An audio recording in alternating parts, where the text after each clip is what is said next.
Why great leaders don't take yes for an answer. Managing for conflict and consensus. Michael A. Roberto. Pearson Education Incorporated. Praise for why great leaders don't take yes for an answer. Why great leaders don't take yes for an answer addresses a perennial and pernicious thorn in the leader's side, the yes men in every organization. And if you think your company is without them, you really need this book. Leaders at all levels can use Mike Roberto's advice to make better decisions and align their teams for results. Ken Blanchard, co-author of The 1-Minute Manager and Customer Mania. Deciding how to decide, a powerful idea that all leaders should understand and put into practice. In doing so, they can become adept at stimulating candid dialogues, testing their company's core assumptions, and achieving alignment. Roberto's ideas have already begun to make a profound difference in the effectiveness of our management meetings. Our clients around the world would do well to adopt Roberto's straightforward recommendations. Ed Boswell, President and CEO, The Forum Corporation. Too often leaders mistake silence for agreement. Roberto offers concrete advice on how to beat this trap. A must-read for leaders at all levels. Kathleen M. Eisenhart, Stanford W. Asherman MD Professor, Stanford University, and Co-Director, Stanford Technology Ventures Program. In his book Why Great Leaders Don't Take Yes for an Answer, Michael Roberto provides a unique and very enlightening look into the process of decision-making. His thesis around critical consensus building is worthwhile reading for any manager or entrepreneur that strives to be the most effective leader they can be. Jonathan Kraft, Vice Chairman, New England Patriots. Unasked questions and undermined decisions are the two main reasons for corporate failure. To avoid these dangerous wrong turns, every executive should study Professor Roberto's clear road maps for making and implementing decisions. Wilbur L. Ross, Jr., Chairman of the Board, International Steel Group. Why Great Leaders Don't Take Yes for an Answer rises far and above the other books on encouraging openness and managing conflict. Instead of offering empty platitudes, Michael Roberto has delivered a thoughtful and well-researched book with clear, specific actions to make the lessons work in the real world.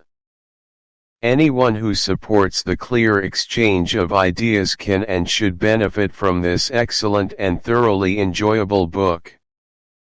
Dr. David Sirota, Chairman Emeritus of Sirota Survey Intelligence and author of The Enthusiastic Employee, How Companies Profit by Giving Workers What They Want.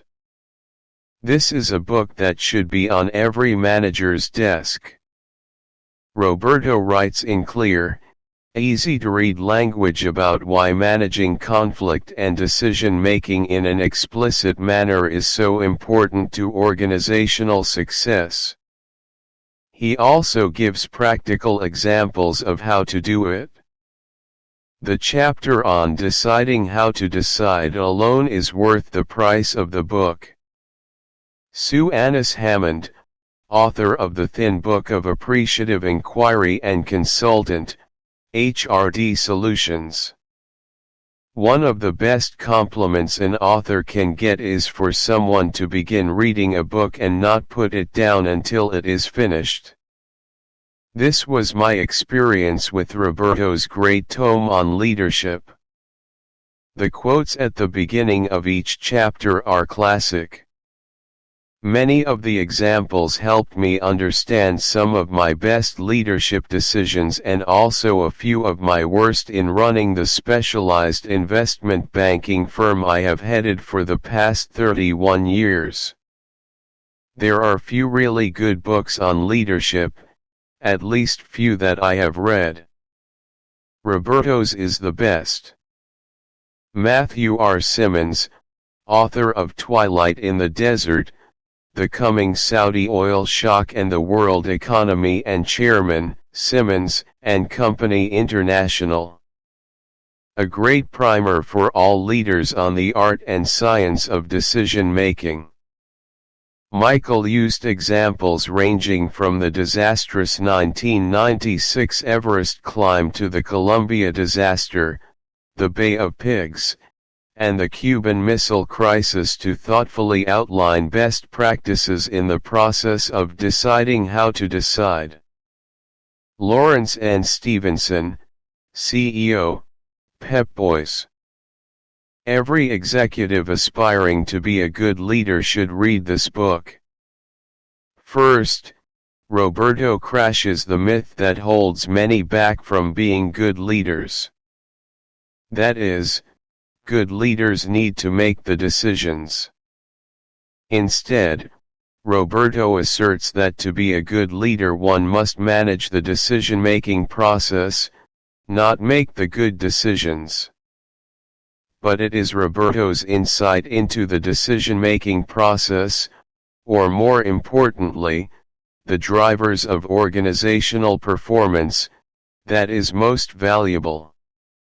All of us, no matter what level in the organization, need to embrace the need for cognitive conflict to produce the highest quality decisions, while guarding against the ways in which effective conflict can greatly deteriorate the shared understanding and consensus necessary for effective implementation of these decisions. Roberto offers many tools and techniques for all of us to use to improve our ability to manage conflict and improve our organization's effectiveness and performance. While I believe that Constellation's success results from the fact that our operational model and its supporting culture and value reflect much of what Roberto describes, I also believe that we can use this model to ensure that managing conflict becomes an enduring part of Constellation's leadership culture. Richard Sands, Chairman of the Board and CEO, Constellation Brands Incorporated. The premise of this book is music to my ears. For years I've been working with teams of people facing real challenges, both in the great outdoors with Outward Bound or in the midst of bringing my educational venture to life. Roberto has elegantly and eloquently put his finger on the very heart of the leadership dilemma. I look forward to putting the lessons to work at Shackleton Schools as we inspire and educate the next generation of leaders. Luke O'Neill, CEO and founder, Shackleton Schools. Today, every CEO in the rapidly changing business environment cudgels his or her brains out on how to make and execute decisions effectively. This book is very much useful in that it shows extensively how to deal with such issues, together with abundant examples. Japanese business managers should read it to be exposed to such approaches that, I believe, are well applicable to consensus-driven Japanese companies. Shozo Hashimoto, former CEO, Nomura Research Institute, Ltd. Do you want to release the potential of your organization? If you have the ego and strength to hear contrary ideas, this is a fantastic read. Each paragraph, each sentence, is powerful, offering tools and suggestions to bring your organization to a higher level. Gerardine Furlance, President and CEO, Surtronics Corporation. How we make decisions is what organizational leadership is all about, and with powerful accounts and compelling research, Michael Roberto brilliantly leads us to the essence of deciding how to decide when it really matters. Michael Yusim, William, and Jacqueline Egan, Professor of Management, Wharton School of Business and author of The Leadership Moment. Through the ages, many leaders have paid a price for not comprehending the need to balance conflict and consensus in the decision-making groups they head. Mike Roberto frames this tension exquisitely and provides tangible guidance for leaders who want variety, ferment, and constructive tension in their groups on the one hand, and unity in execution on the other. Based upon a wealth of rigorous academic research, and with loads of up-to-date and engaging examples, this book is a must for leaders at all levels.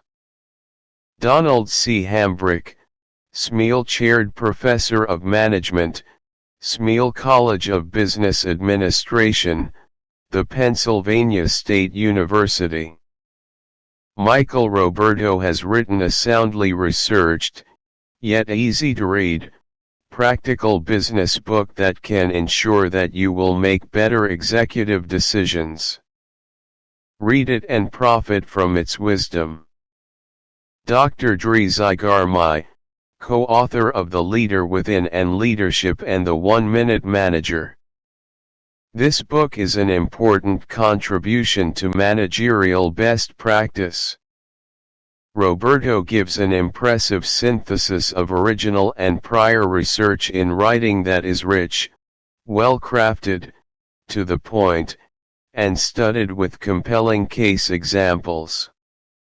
Get this book and study it carefully as a tonic for decision processes in your own firm. Robert F. Bruner, Distinguished Professor of Business Administration, Darden Graduate School of Business Administration, University of Virginia. Drawing on both decision-making scholarship in a number of academic disciplines and clinical research in organizations, Roberto develops a most useful way of thinking about decision-making in complex organizations and provides a number of conceptual tools that executives can apply right away and that provide some new frontiers for scholars to study further. E. Ralph Bigadek, Professor of Professional Practice, Columbia University Graduate School of Business. Professor Roberto has provided a rigorous, research-based, and much-needed framework that allows executives to improve their decision-making. Those managers who want to improve decision-making and results need to read this book. Professor Morten Hansen, Associate Professor of Entrepreneurship, INSEAD. Far too often leaders squelch dissenting views and make it difficult for employees to deliver bad news. Others find it difficult to manage contentious debate and obtain closure on tough issues. Roberto provides practical advice for how leaders can encourage constructive disagreement, use this to achieve more creative solutions, and ultimately affect alignment and action. Jeff Weiss, Director and Founder, Vantage Partners. While reading Why Great Leaders Don't Take Yes for an Answer, I kept thinking of the strategic decisions my team and I have made, and wished I had read the book 25 years ago. Focus on the decision-making process, not the decision itself, is the lesson of this book, and one that all executives need to learn. William C. Beam, Ph.D., Chairman and CEO, Development Dimensions International and author of Grow Your Own Leaders. Why great leaders don't take yes for an answer. In the face of accelerating turbulence and change, business leaders and policy makers need new ways of thinking to sustain performance and growth. Wharton School Publishing offers a trusted source for stimulating ideas from thought leaders who provide new mental models to address changes in strategy, management, and finance. We seek out authors from diverse disciplines with a profound understanding of change and its implications. We offer books and tools that help executives respond to the challenge of change. Every book and management tool we publish meets quality standards set by the Wharton School of the University of Pennsylvania. Each title is reviewed by the Wharton School Publishing Editorial Board before being given Wharton seal of approval. This ensures that Wharton publications are timely, relevant, important, conceptually sound, or empirically based, and implementable. To tee our readers' learning preferences, Wharton publications are available in multiple formats, including books, audio, and electronic. To find out more about our books and management tools, visit us at whartonsp.com and Wharton's executive education site, exceed.wharton.upenn.edu. Why great leaders don't take yes for an answer. Managing for conflict and consensus. Michael A. Roberto, Harvard Business School. Contents. Preface 13 Acknowledgements XXII. Part I, Leading the Decision Process. Chapter 1. The Leadership Challenge 3. Chapter 2. Deciding How to Decide 29. Part 2, Managing Conflict. Chapter 3. An Absence of Candor 59. Chapter 4. Stimulating the Clash of Ideas 87. Chapter 5. Keeping Conflict Constructive 111. Part 3, Building Consensus. Chapter 6. The Dynamics of Indecision 141. Chapter 7. Fair and Legitimate Process 165. Chapter 8. Reaching Closure 195. Part 4, A New Breed of Take Charge Leader. Chapter 9. Leading with Restraint 223. Endnotes 237, Index 271. Preface. After 86 years of anguish and heartache, the Boston Red Sox finally won the World Series. Just 2 months later, the team's talented, young general manager, Theo Epstein, chose not to match the New York Mets' 4-year $50+ million guaranteed contract offer to star pitcher Pedro Martinez. The decision received mixed reactions from the fans in Boston and New York. Red Sox fans recognized that the pitcher's skills had begun to erode, but still, they believed that it would be difficult to find someone of comparable ability to replace Martinez. Mets fans heralded the arrival of a new star to lead their beleaguered pitching staff, but they wondered whether Mets general manager Omar Minaya overpaid for an aging and injury-prone ball player. The debate rages on: did Epstein and Minaya make good decisions? At this moment, before any games have been played in 2005, no one knows for certain whether the leaders of these two teams made sound decisions.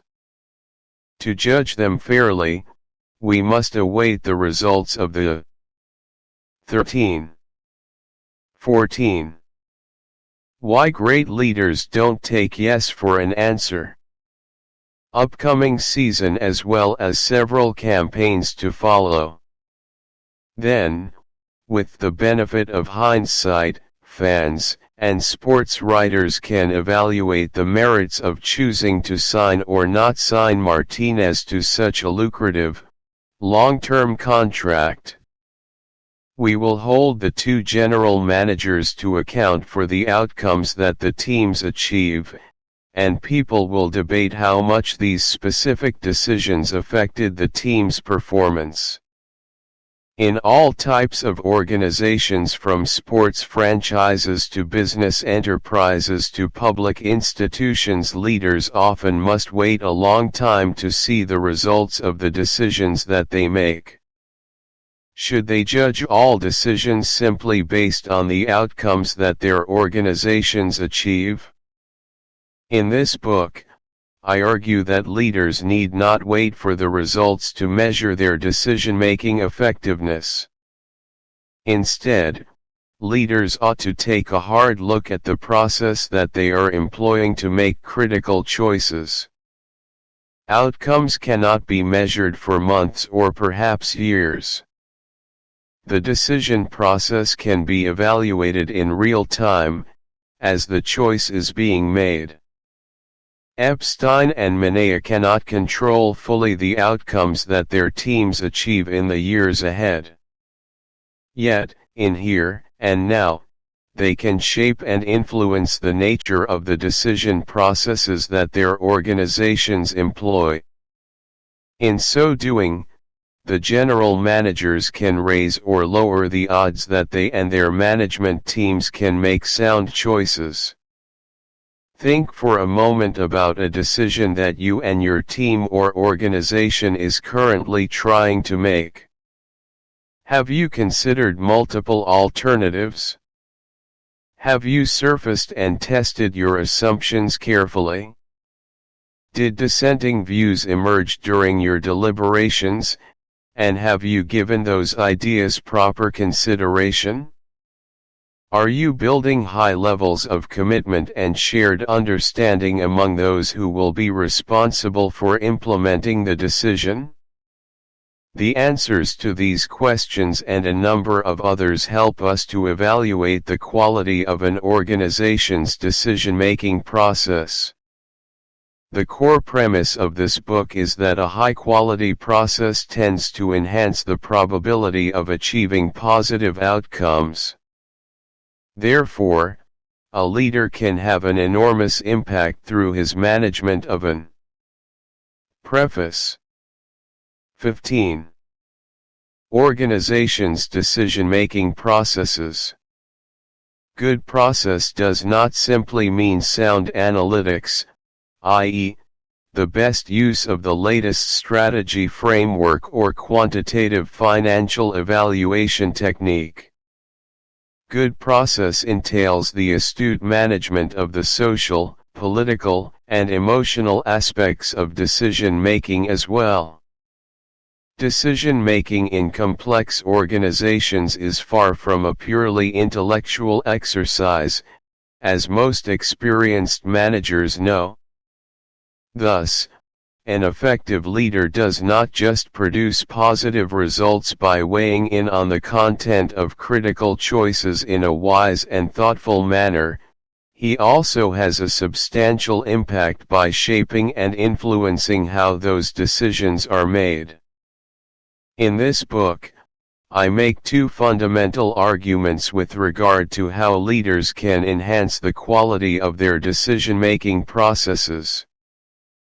First, leaders must cultivate constructive conflict so as to enhance the level of critical and divergent thinking, while simultaneously building consensus so as to facilitate the timely and efficient implementation of the choices that they make. Managing the tension between conflict and consensus represents one of the most fundamental challenges of leadership. By consensus, I do not mean unanimity, like-mindedness, or even pervasive agreement. Instead, I define consensus to mean a high level of commitment and shared understanding among the people involved in the decision. Leaders can build buy-in and collective comprehension without appeasing everyone on their teams or making decisions by majority vote. This book explains how leaders can do that. The second fundamental argument put forth in this book is that effective leaders can and should spend time deciding how to decide. In short, creating high-quality decision-making processes necessitates a good deal of forethought. When faced with a complex and pressing issue, most of us want to dive right in to solve the problem. Given our expertise in a particular field, we have a strong desire to apply our knowledge and devise an optimal solution. However, leadership does not entail a single-minded focus on the content of the decisions that we face. It also involves some thought regarding how a 16. Why great leaders don't take yes for an answer. Group or organization should go about making a critical choice. Deciding how to decide involves an assessment of who should be involved in the deliberations, what type of interpersonal climate we would like to foster, how individuals should communicate with one another, and the extent and type of control that the leader will exert during the process. In this book, you see that leaders have a number of levers that they can employ to design more effective decision-making processes and to shape how they unfold over time. I argue that leaders should be directive when it comes to influencing the way in which decisions are made in their groups or organizations, without trying to dominate or micromanage the substance of the discussion and evaluation that takes place. Spending time deciding how to decide enhances the probability of managing conflict and consensus effectively. This book offers practical guidance grounded in extensive academic research for leaders who want to improve the way that they make complex, high-stakes choices. One need not be a general manager or chief executive officer to benefit from the concepts described here. Any leader of a group of people, no matter the level in the organization, can apply the ideas examined in this book. Scholars and students too can benefit from this book, because it offers new conceptual frameworks about organizational decision-making, integrates existing theory in novel ways, and introduces a set of rich case studies that illuminate interesting issues with relevance to both theory and practice. The research for this book began in July 1996. It involved several major field research projects as well as the development of numerous case studies. The first major piece of research for this book involved a 2-year study of decision-making in the aerospace/defense industry. I conducted an exhaustive examination of 10 strategic choices made.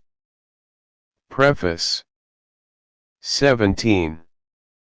By 3 subsidiaries of a leading firm in that market. The research involved well over 100 hours of interviews with managers in those businesses, 2 rounds of surveys, an extensive review of archival documents, and direct observations of meetings.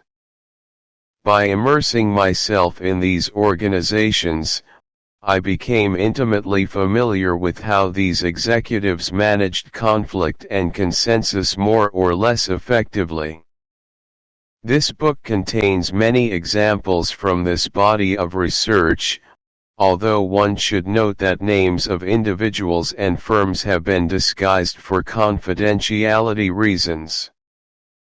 The second body of research for this book involved a survey of 78 business unit presidents across different firms listed in the April 2000 edition of the Fortune 500. Whereas the prior field research had enabled me to gather extensive amounts of qualitative data regarding a few senior management teams and a small set of strategic decision processes, this large sample survey-based study provided an opportunity to identify patterns in decision-making across many firms. The third major research project comprised in-depth interviews with 35 general managers of firms or business units in the Boston area across many different industries. In each interview, I asked the managers to compare two decisions that they had made, one that they considered successful and another that they did not. The study enabled me to focus very closely on how leaders thought about process choices that they had made as they were making critical decisions. Finally, the research involved numerous case studies of particular decisions and organizations. A distinguishing feature of this research is that it includes cases from many disparate settings, not just business enterprises. I have examined decision-making by mountain climbing expeditions, firefighting teams, NASA managers and engineers, government policy makers, and various nonprofit institutions. The varied nature of these studies has enabled me to develop a rich understanding of how leaders and organizations make decisions in different settings and circumstances. 18. Why great leaders don't take yes for an answer. Two case studies deserve special mention here, because my colleagues and I spent an extraordinary amount of time examining those situations, using novel techniques both for gathering the data and presenting the ideas to students. David Garvin and I conducted an in-depth study of Paul Levy, the CEO of Beth Israel Deaconess Medical Center in Boston.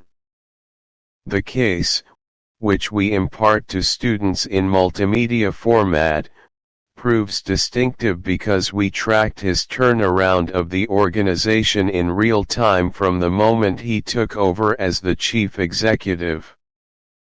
We interviewed him on video every 2 to 4 weeks during his first 6 months on the job, examined internal memos and email communications between him and his staff, and tracked media coverage of the turnaround.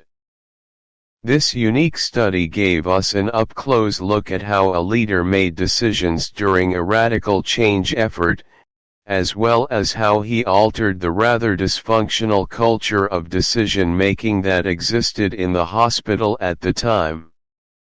The second case study that merits specific mention involves an examination of decision-making at NASA as it pertains to the Columbia Space Shuttle accident in 2003. Amy Edmondson, Richard Bomer, and I have studied this incident in detail, both through an exhaustive examination of the internal emails, meeting transcripts, memos, and presentations that were made public after the accident, as well as through interviews with members of the Columbia Accident Investigation Board, a former shuttle astronaut, an ex-NASA engineer, and an expert on the 1986 Challenger accident. That study, which we also present to students in multimedia format, proves distinctive because we have documented critical events during the final mission from the perspective of 6 key managers and engineers. By trying to understand the decision-making that took place from the vantage point of people at different levels and in disparate units of the organization, we have gained some unique insights into how and why certain choices were made. Taken together, this extensive body of research provides the foundation for this book. This work employs a variety of research methodologies and draws upon several academic disciplines. Throughout this Preface 19 book, I also draw on existing theory developed by other scholars and cite the findings from empirical research conducted by others. Again, those theories and studies come in many different flavors. The book does not restrict itself to one particular academic domain in trying to explain how and why organizations and their leaders make decisions more or less effectively. This analysis aspires to be truly cross-disciplinary. The outline of this book. This book is divided into 4 broad parts. Part I introduces a conceptual framework for thinking about how to diagnose, evaluate, and improve strategic decision-making processes. Chapter 1, The Leadership Challenge, explains why leaders should cultivate conflict and consensus simultaneously, as well as why they typically find it very difficult to achieve this objective. Chapter 2, Deciding How to Decide, describes the implicit and explicit choices that leaders make to shape and influence how the decision process unfolds. Through these process choices, leaders can create the conditions that enable them to manage conflict and consensus in a constructive manner. Part 2 encompassing Chapter 3, An Absence of Candor, Chapter 4, Stimulating the Clash of Ideas, and Chapter 5, Keeping Conflict Constructive, focuses on the task of managing conflict. Chapter 3 describes the factors that inhibit candid dialogue and debate in organizations. It distinguishes between hard and soft barriers that block the discussion of dissenting views. Hard barriers consist of structural aspects of the organization, such as the demographic composition of the senior management team, the complexity of reporting relationships, and ambiguity in job/role definitions. The soft barriers comprise things such as differences in status, the language system used to discuss failures in the organization, and certain taken for granted assumptions about how people should behave. XX. Why great leaders don't take yes for an answer. Chapter 4 explains how leaders can stimulate heightened levels of conflict in their firms. It describes a variety of mechanisms and practices that leaders can choose to employ, and it describes the strengths and weaknesses of each approach. Chapter 5 tackles the perplexing challenge of how leaders can encourage people to disagree without being disagreeable. This chapter offers a useful set of tools and strategies for how leaders can keep conflict constructive. Part 3 concentrates on how managers create consensus within their organizations without compromising the level of divergent and creative thinking. Chapter 6, The Dynamics of Indecision, examines why some organizations become paralyzed by indecision. We learn why leaders often find it difficult to build commitment and shared understanding, or why sometimes they find themselves with a false consensus that unravels rather quickly when they try to execute a chosen course of action. Chapter 7, fair and legitimate process, focuses on two critical building blocks of consensus: procedural fairness and legitimacy. It explains how leaders can create processes in which people will cooperate effectively in the implementation effort even if they do not agree with the final decision. Chapter 8, Reaching Closure, addresses how leaders can move to closure during a contentious set of deliberations. It describes how leaders manage the interplay between divergent and convergent thinking so as to bring a decision process to its conclusion in a timely fashion. Specifically, the chapter outlines a model of achieving closure through an approach of seeking small wins at various points during a complex and perhaps controversial decision-making process. Part 4 consists of Chapter 9, Leading with Restraint, which reflects on how this book's philosophy of leadership and decision-making differs from conventional views held by many managers. Specifically, I distinguish between two different approaches to taking charge when confronted with a difficult decision. The traditional approach puts the onus on leaders to provide the solutions to many of their organization's pressing problems. They need to take charge. Preface. XXI. And act decisively. The alternative approach proposed here calls for leaders to take an active role shaping, influencing, and directing the process by which their organizations make high-stakes choices, without micromanaging the content of the decision. Effective leaders welcome others' input and acknowledge they do not have all the answers, but they still remain firmly in charge and retain the right and duty to make the final decision. However, they understand the importance of creating and leading an effective collective dialogue, in which others have a great deal of freedom to engage in a lively and vigorous debate about the issues and problems facing the organization. In short, this brand of take-charge leadership entails a disciplined focus on how choices are made, not simply what the organization should do. At the conclusion of this book, detailed notes cite the research studies mine and those of other scholars that support the propositions and principles expounded in the main text. At times, the endnotes expand upon the ideas described in the main text, explain important caveats, or offer additional compelling examples of a particular phenomenon. My hope is that the endnotes offer useful guidance and direction for those scholars and practitioners who want to investigate certain topics in more depth.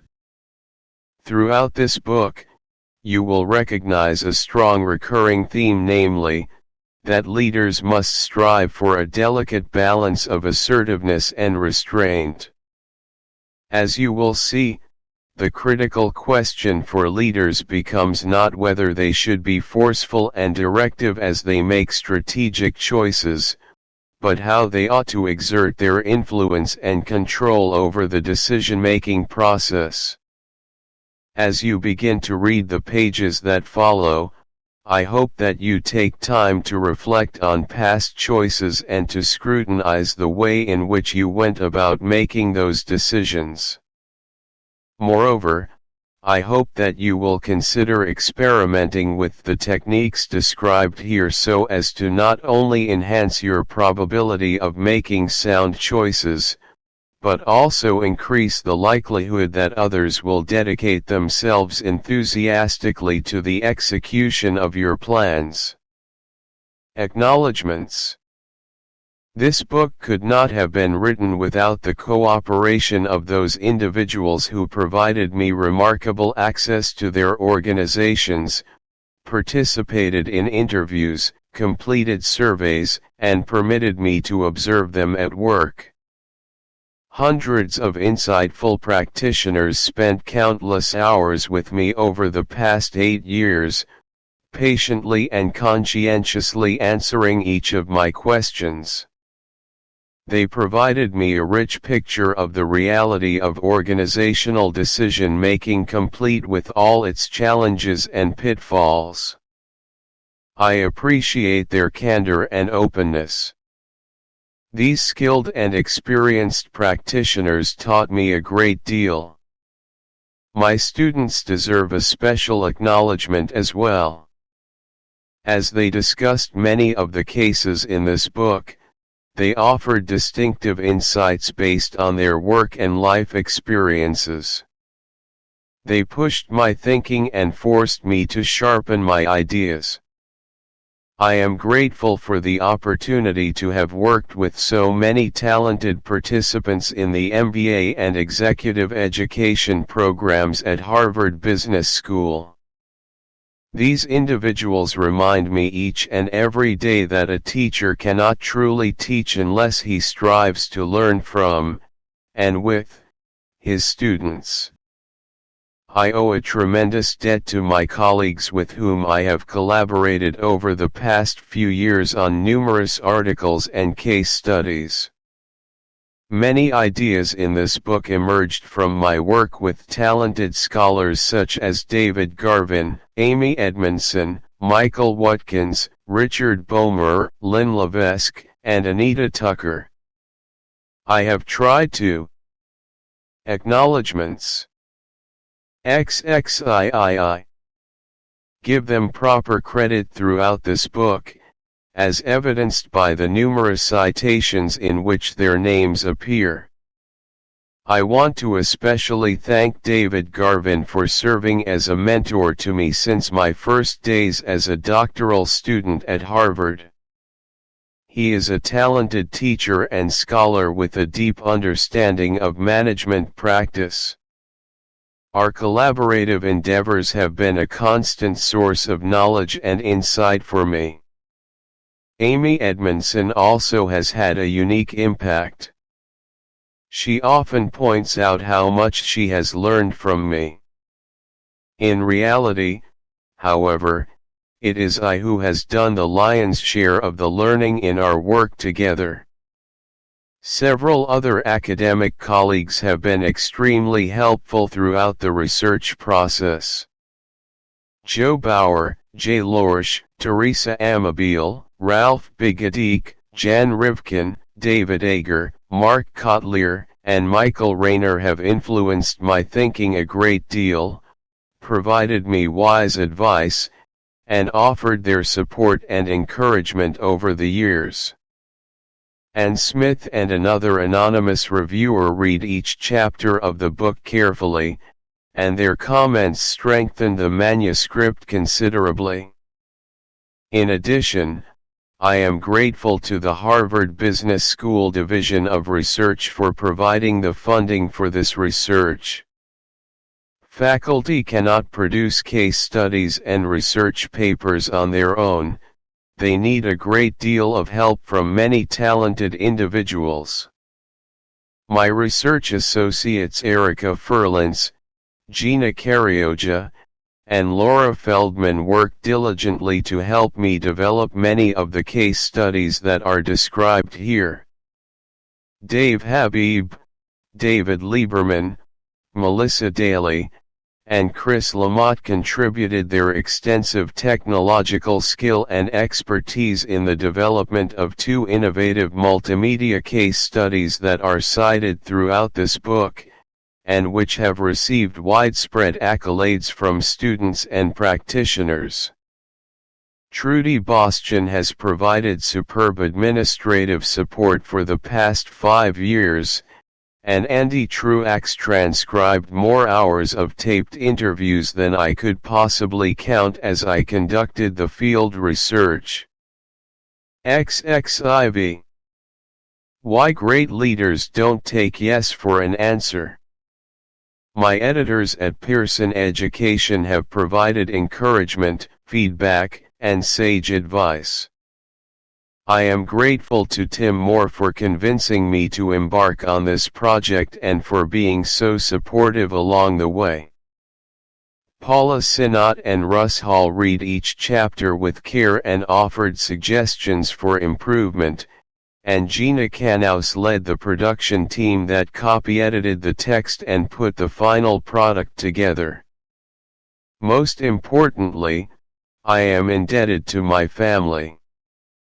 My parents, as well as my brother and his family, encouraged me to pursue my dreams here at Harvard. I am ever grateful that they helped me make the wise choice to pursue the vocation of teaching. My parents are the best decision makers that I know. They made a courageous and astute decision nearly 40 years ago when they left Italy and came to the United States, not knowing the language or precisely how they would earn a living. They sought opportunity for their children, and they sacrificed a great deal for us.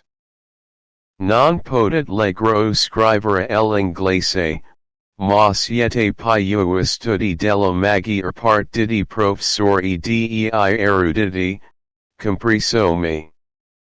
Grazie con tutto il mio cuore per tutti che abbiate fatto per me.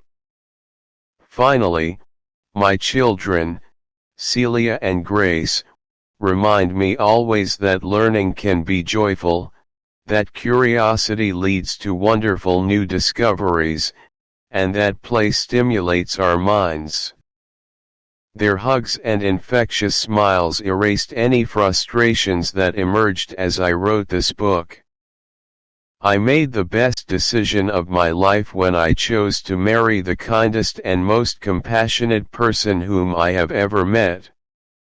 I am grateful to Kristen for her patience, understanding, and encouragement throughout the process of writing this book.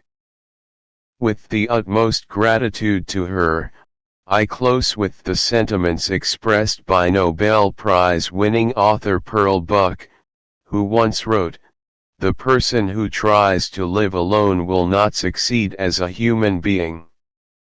His heart withers if it does not answer another heart.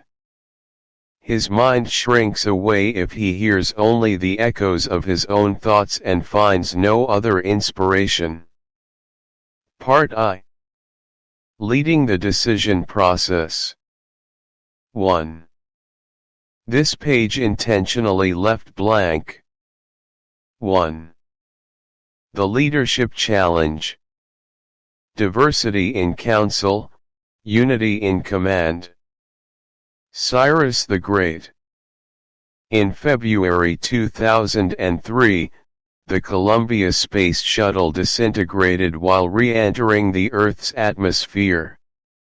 In May 1996, Rob Hall and Scott Fisher, two of the world's most accomplished mountaineers, died on the slopes of Everest along with three of their clients during the deadliest day in the mountain's history. In April 1985, the Coca-Cola Company changed the formula of its flagship product and enraged its most loyal customers. In April 1961, a brigade of Cuban exiles invaded the Bay of Pigs with the support of the United States government, and Fidel Castro's military captured or killed nearly the entire rebel force. Catastrophe and failure, whether in business, politics, or other walks of life, always brings forth many troubling questions. Why did NASA managers decide not to undertake corrective action when they discovered that a potentially dangerous foam debris strike had? 3. 4. Why great leaders don't take yes for an answer. Occurred during the launch of the Columbia Space Shuttle? Why did Hall and Fisher choose to ignore their own safety rules and procedures and push forward toward the summit of Mount Everest despite knowing that they would be forced to conduct a very dangerous nighttime descent? Why did Roberto Goizueta and his management team fail to anticipate the overwhelmingly negative public reaction to New Coke? Why did President John F. Kennedy decide to support a rebel invasion despite the existence of information that suggested an extremely low probability of success? We ask these questions because we hope to learn from others' mistakes, and we do not wish to repeat them. Often, however, a few misconceptions about the nature of organizational decision-making cloud our judgment and make it difficult to draw the appropriate lessons from these failures. Many of us have an image of how these failures transpire. We envision a chief executive, or a management team, sitting in a room one day making a fateful decision. We rush to find fault with the analysis that they conducted, wonder about their business acumen, and perhaps even question their motives. When others falter, we often search for flaws in others' intellect or personality. Yet, differences in mental horsepower seldom distinguish success from failure when it comes to strategic decision-making in complex organizations. What do I mean by strategic decision-making?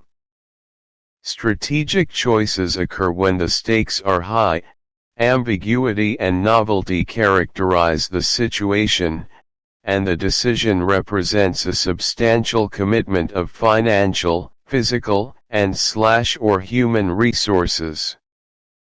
By definition, these choices occur rather infrequently, and they have a potentially significant impact on an organization's future performance. They differ from routine or tactical choices that managers make each and every day, in which the problem is well defined, the alternatives are clear, and the impact on the overall organization is rather minimal. Point 1. Strategic decision-making in a business enterprise or public sector institution is a dynamic process that unfolds over time, moves in. Chapter 1: The Leadership Challenge. 5. Fits and starts, and flows across multiple levels of an organization. Point 2. Social, political, and emotional forces play an enormous role. Whereas the cognitive task of decision-making may prove challenging for many leaders, the socio-emotional component often proves to be a manager's Achilles heel. Moreover, leaders not only must select the appropriate course of action, they need to mobilize and motivate the organization to implement it effectively. As Noel Ticky and Dave Ulrich write, CEOs tend to overlook the lesson Moses learned several thousand years ago, namely, getting the 10 Commandments written down and communicated is the easy part, getting them implemented is the challenge. 3. Thus, decision-making success is a function of both decision quality and implementation effectiveness. Decision quality means that managers choose the course of action that enables the organization to achieve its objectives more efficiently than all other plausible alternatives. Implementation effectiveness means that the organization successfully carries out the selected course of action, thereby meeting the objectives established during the decision-making process. A central premise of this book is that a leader's ability to navigate his or her way through the personality clashes, politics, and social pressures of the decision process often determines whether managers will select the appropriate alternative and implementation will proceed smoothly. Many executives can run the numbers or analyze the economic structure of an industry. A precious few can master the social and political dynamic of decision-making. Consider the nature and quality of dialogue within many organizations. Candor, conflict, and debate appear conspicuously absent during their decision-making processes. Managers feel uncomfortable expressing dissent, groups converge quickly on a particular solution, and individuals assume that unanimity exists when, in fact, it does not. As a result, critical assumptions remain untested, and creative alternatives do not surface or receive adequate attention. In all too many cases, the problem begins with the person directing the process, as their words and deeds discourage. 6. Why great leaders don't take yes for an answer. A vigorous exchange of views. Powerful, popular, and highly successful leaders hear yes much too often, or they simply hear nothing when people really mean no. In those situations, organizations may not only make poor choices, but they may find that unethical choices remain unchallenged. As Business Week declared in its 2002 special issue on corporate governance, the best insurance against crossing the ethical divide is a roomful of skeptics. By advocating dissent, top executives can create a climate where wrongdoing will not go unchallenged for. Of course, conflict alone does not lead to better decisions. Leaders also need to build consensus in their organizations. Consensus, as we define it here, does not mean unanimity, widespread agreement on all facets of a decision, or complete approval by a majority of organization members. It does not mean that teams, rather than leaders, make decisions. Consensus does mean that people have agreed to cooperate in the implementation of a decision. They have accepted the final choice, even though they may not be completely satisfied with it. Consensus has two critical components: a high level of commitment to the chosen course of action and a strong, shared understanding of the rationale for the decision. 5 Commitment helps to prevent the implementation process from becoming derailed by organizational units or individuals who object to the selected course of action. Moreover, commitment may promote management perseverance in the face of other kinds of implementation obstacles, while encouraging individuals to think creatively and innovatively about how to overcome those obstacles. Common understanding of the decision rationale allows individuals to coordinate their actions effectively, and it enhances the likelihood that everyone will act in a manner that is consistent with the spirit of the decision. 6 Naturally, consensus does not ensure effective implementation, but it enhances the likelihood that managers can work together effectively to overcome obstacles that arise during decision execution. Commitment without deep understanding can amount to blind devotion on the part of a group of managers. Individuals may accept. Chapter 1 The Leadership Challenge. 7. A call to action and dedicate themselves to the implementation of a particular plan, but they take action based on differing interpretations of the decision. Managers may find themselves working at cross purposes, not because they want to derail the decision, but because they perceive goals and priorities differently than their colleagues. When leaders articulate a decision, they hope that subordinates understand the core intent of the decision, because people undoubtedly will encounter moments of ambiguity as they execute the plan of action. During these uncertain situations, managers need to make choices without taking the time to consult the leader or all other colleagues. Managers also may need to improvise a bit to solve problems or capitalize on opportunities that may arise during the implementation process. A leader cannot micromanage the execution of a decision. He needs people throughout the organization to be capable of making adjustments and trade-offs as obstacles arise. Shared understanding promotes that type of coordinated, independent action. Shared understanding without commitment leads to problems as well. Implementation performance suffers if managers comprehend goals and priorities clearly, but harbor doubts about the wisdom of the choice that has been made. Execution also lags if people do not engage and invest emotionally in the process. Managers need to not only comprehend their required contribution to the implementation effort, they must be willing to go the extra mile to solve difficult problems and overcome unexpected hurdles that arise. 7.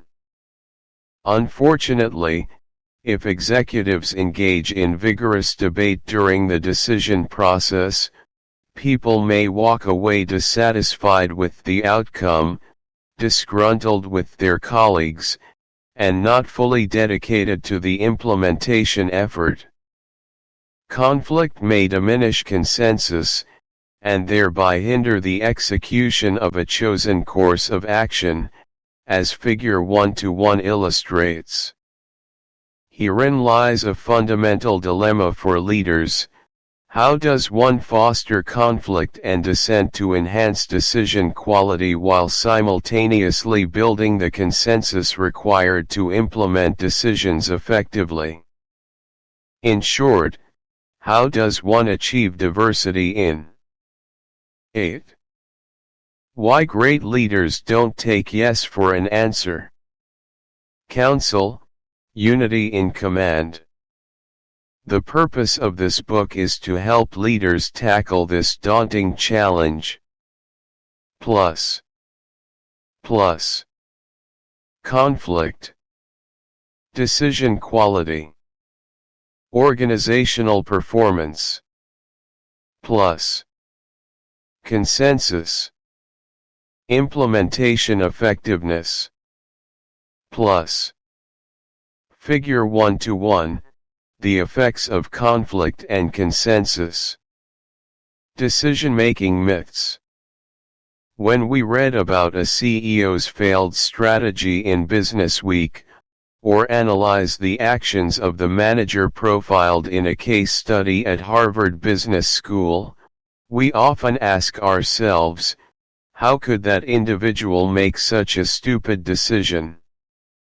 My students ask themselves this question on numerous occasions each semester as they read about companies that falter or fold. Perhaps we think of others' failures in these terms because of our hubris, or because we might need to convince ourselves that we can succeed when embarking upon similar endeavors fraught with ambiguity and risk. John Krakauer, a member of Rob Hall's 1996 Everest expedition, wrote, "If you can convince yourself that Rob Hall died because he made a string of stupid errors and that you are too clever to repeat those errors, it makes it easier for you to attempt Everest in the face of some rather compelling evidence that doing so is injudicious." 8. Let's examine a few of our misconceptions about decision-making in more detail and attempt to distinguish myth from reality. See Table 1:1 for a summary of these common myths. Can we, in fact? Chapter 1 The Leadership Challenge. 9. Attribute the failure to a particular individual, namely the CEO, president, or expedition leader. Does the outcome truly suggest a lack of intelligence, industry expertise, or technical knowledge on the part of key participants? Did the failure originate with one particular flawed decision, or should we examine a pattern of choices over time? Table 1-1, Myth versus Reality in Strategic Decision Making. Myth: the chief executive decides. Decisions are made in the room. Decisions are largely intellectual exercises. Managers analyze and then decide. Managers decide and then act. Reality.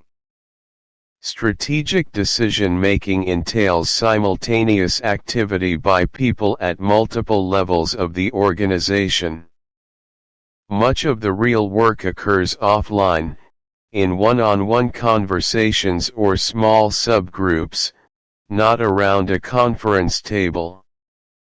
Strategic decisions are complex social, emotional, and political processes. Strategic decisions unfold in a nonlinear fashion, with solutions frequently arising before managers define problems or analyze alternatives. Strategic decisions often evolve over time and proceed through an iterative process of choice and action. Myth 1: the chief executive decides. When Harry Truman served as President of the United States, he placed a sign on his desk in the Oval Office. It read, "The buck stops here." The now famous saying offers an important reminder for all leaders. The CEO bears ultimate responsibility for the actions of his or her firm, and the president must be accountable for the policies of his administration. However, when we examine the failures of large, complex organizations, we ought to be careful before we assume that poor decisions are the work of a single actor, even if that person serves as the powerful and authoritative chief executive of the institution. A great deal of research dispels the notion that CEOs or presidents make most critical decisions on their own. Studies show that 10. Why great leaders don't take yes for an answer. Bargaining, negotiating, and coalition building among managers shape the decisions that an organization makes. The decision-making process often involves managers from multiple levels of the organization, and it does not proceed in a strictly bottom-up or top-down fashion. Instead, activity occurs simultaneously at multiple levels of the organization. The decision-making process becomes quite diffuse in some instances. 9 For example, in one study of foreign policy decision-making, political scientist Graham Allison concluded that large acts result from innumerable and often conflicting smaller actions by individuals at various levels of organization in the service of a variety of only partially compatible conceptions of national goals, organizational goals, and political objectives. 10 In short, the chief executive may make the ultimate call, but that decision often emerges from a process of intense interaction among individuals and subunits throughout the organization. Myth 2: decisions are made in the room. Many scholars and consultants have argued that a firm's strategic choices emerge from deliberations among members of the top management team.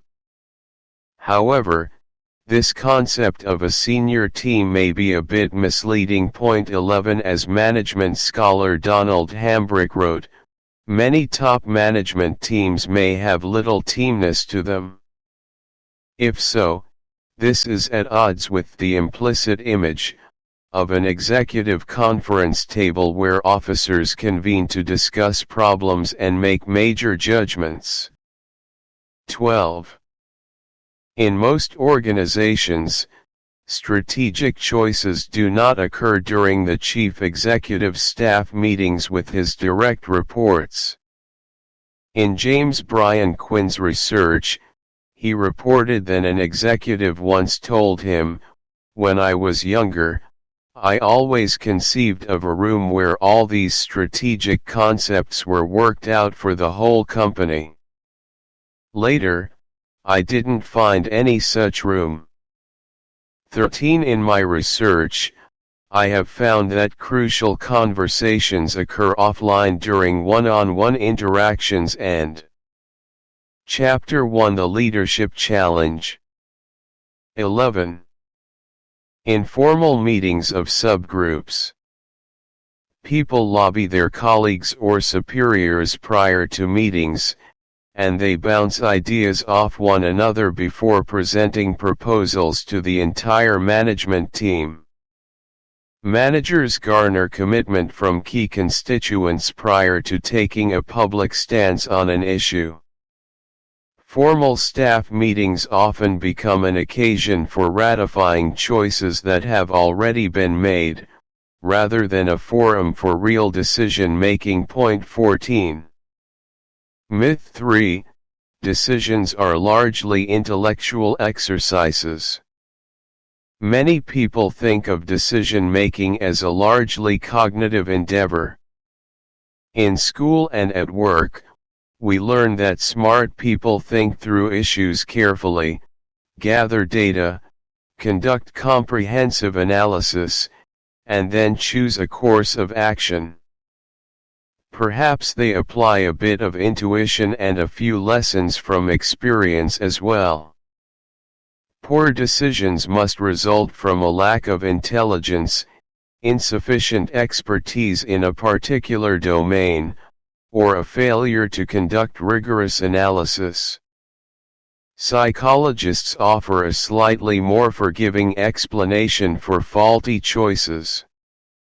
They find that all of us, expert or novice, professor or student, leader or follower, suffer from certain cognitive biases. In other words, we make systematic errors in judgment, rooted in the cognitive, information processing limits of the human brain, that impair our decision-making. 15. For instance, most human beings are susceptible to the sunk cost bias, the tendency to escalate commitment to a flawed and risky course of action if one has made a substantial prior investment of time, money, and other resources. We fail to recognize that the sunk costs should be irrelevant when deciding whether to move forward, and therefore, we throw good money after bad in many instances. 16. Cognition undoubtedly plays a major role in decision-making. However, social pressures become a critical factor at times. People have a strong need to belong, a desire for interpersonal attachment. At times, we feel powerful pressures to conform to the expectations. 12. Why great leaders don't take yes for an answer or behavior of others. Moreover, individuals compare themselves to others regularly, often in ways that reflect favorably on themselves. These social behaviors shape and influence the decisions that organizations make. Emotions also play a role. Individuals appraise how proposed courses of action might affect them, and these assessments arouse certain feelings. These emotions can energize and motivate individuals, or they can lead to resistance or paralysis. Finally, Political behavior permeates many decision-making processes, and it can have positive or negative effects. At times, coalition building, lobbying, bargaining, and influence tactics enhance the quality of decisions that are ultimately made. In other instances, they lead to suboptimal outcomes. Point 17. Without a doubt, leaders ignore these social, emotional, and political forces at their own peril. Myth 4. Managers analyze and then decide. At one point or another, most of us have learned structured problem-solving techniques. A typical approach consists of 5 well-defined phases. 1. Identify and define the problem. 2. Gather information and data. 3. Identify alternative solutions. 4. Evaluate each of the options. 5. Select a course of action. In short, we learn to analyze a situation in a systematic manner and then make a decision. Unfortunately, most strategic decision processes do not unfold in a linear fashion, passing neatly from one phase to the next. Point 18. Activities such as alternative evaluation, problem definition, and data collection often occur in parallel, rather than sequentially. Multiple process iterations take place, as managers circle back to redefine problems or gather more information even after a decision has seemingly been made. At times, solutions even arise in search of problems to solve. Point 19. In my research, I have found that managers often select a preferred course of action, and then employ formal analytical techniques to evaluate various alternatives. What's going on here? Why does analysis follow choice in certain instances? Some managers arrive at. Chapter 1. The Leadership Challenge.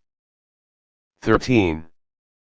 Decision intuitively, but they want to check their gut using a more systematic method of assessing the situation. Others use the analytics as a tool of persuasion when confronting skeptics or external constituencies, or because they must conform to cultural norms within the organization. Finally, many managers employ analytical frameworks for symbolic reasons. They want to signal that they have employed a thorough and logical decision-making process. By enhancing the perceived legitimacy of the process, they hope to gain support for the choice that they prefer. Point 20.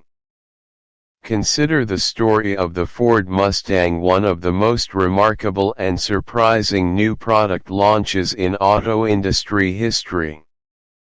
Lee Iacocca's sales and product design instincts told him that the Mustang would be a smashing success in the mid-1960s, but much to his chagrin, he could not persuade senior executives to produce the car. Iacocca recognized that quantitative data analysis trumped intuition in the intensively numbers-driven culture created by former Ford executive Robert McNamara. Thus, Iacocca set out to marshal quantitative evidence, based on market research, which suggested that the Mustang would attract enough customers to justify the capital investment required to design and manufacture the car. Not surprisingly, Iacocca's analysis supported his initial position. Having produced data to support his intuition, Iacocca prevailed in his battle to launch the Mustang. Point 21. The nonlinear nature of strategic decision-making may seem dysfunctional at first glance. It contradicts so much of what we have learned or teach in schools of business and management. However, multiple iterations, feedback loops, and simultaneous activity need not be dysfunctional.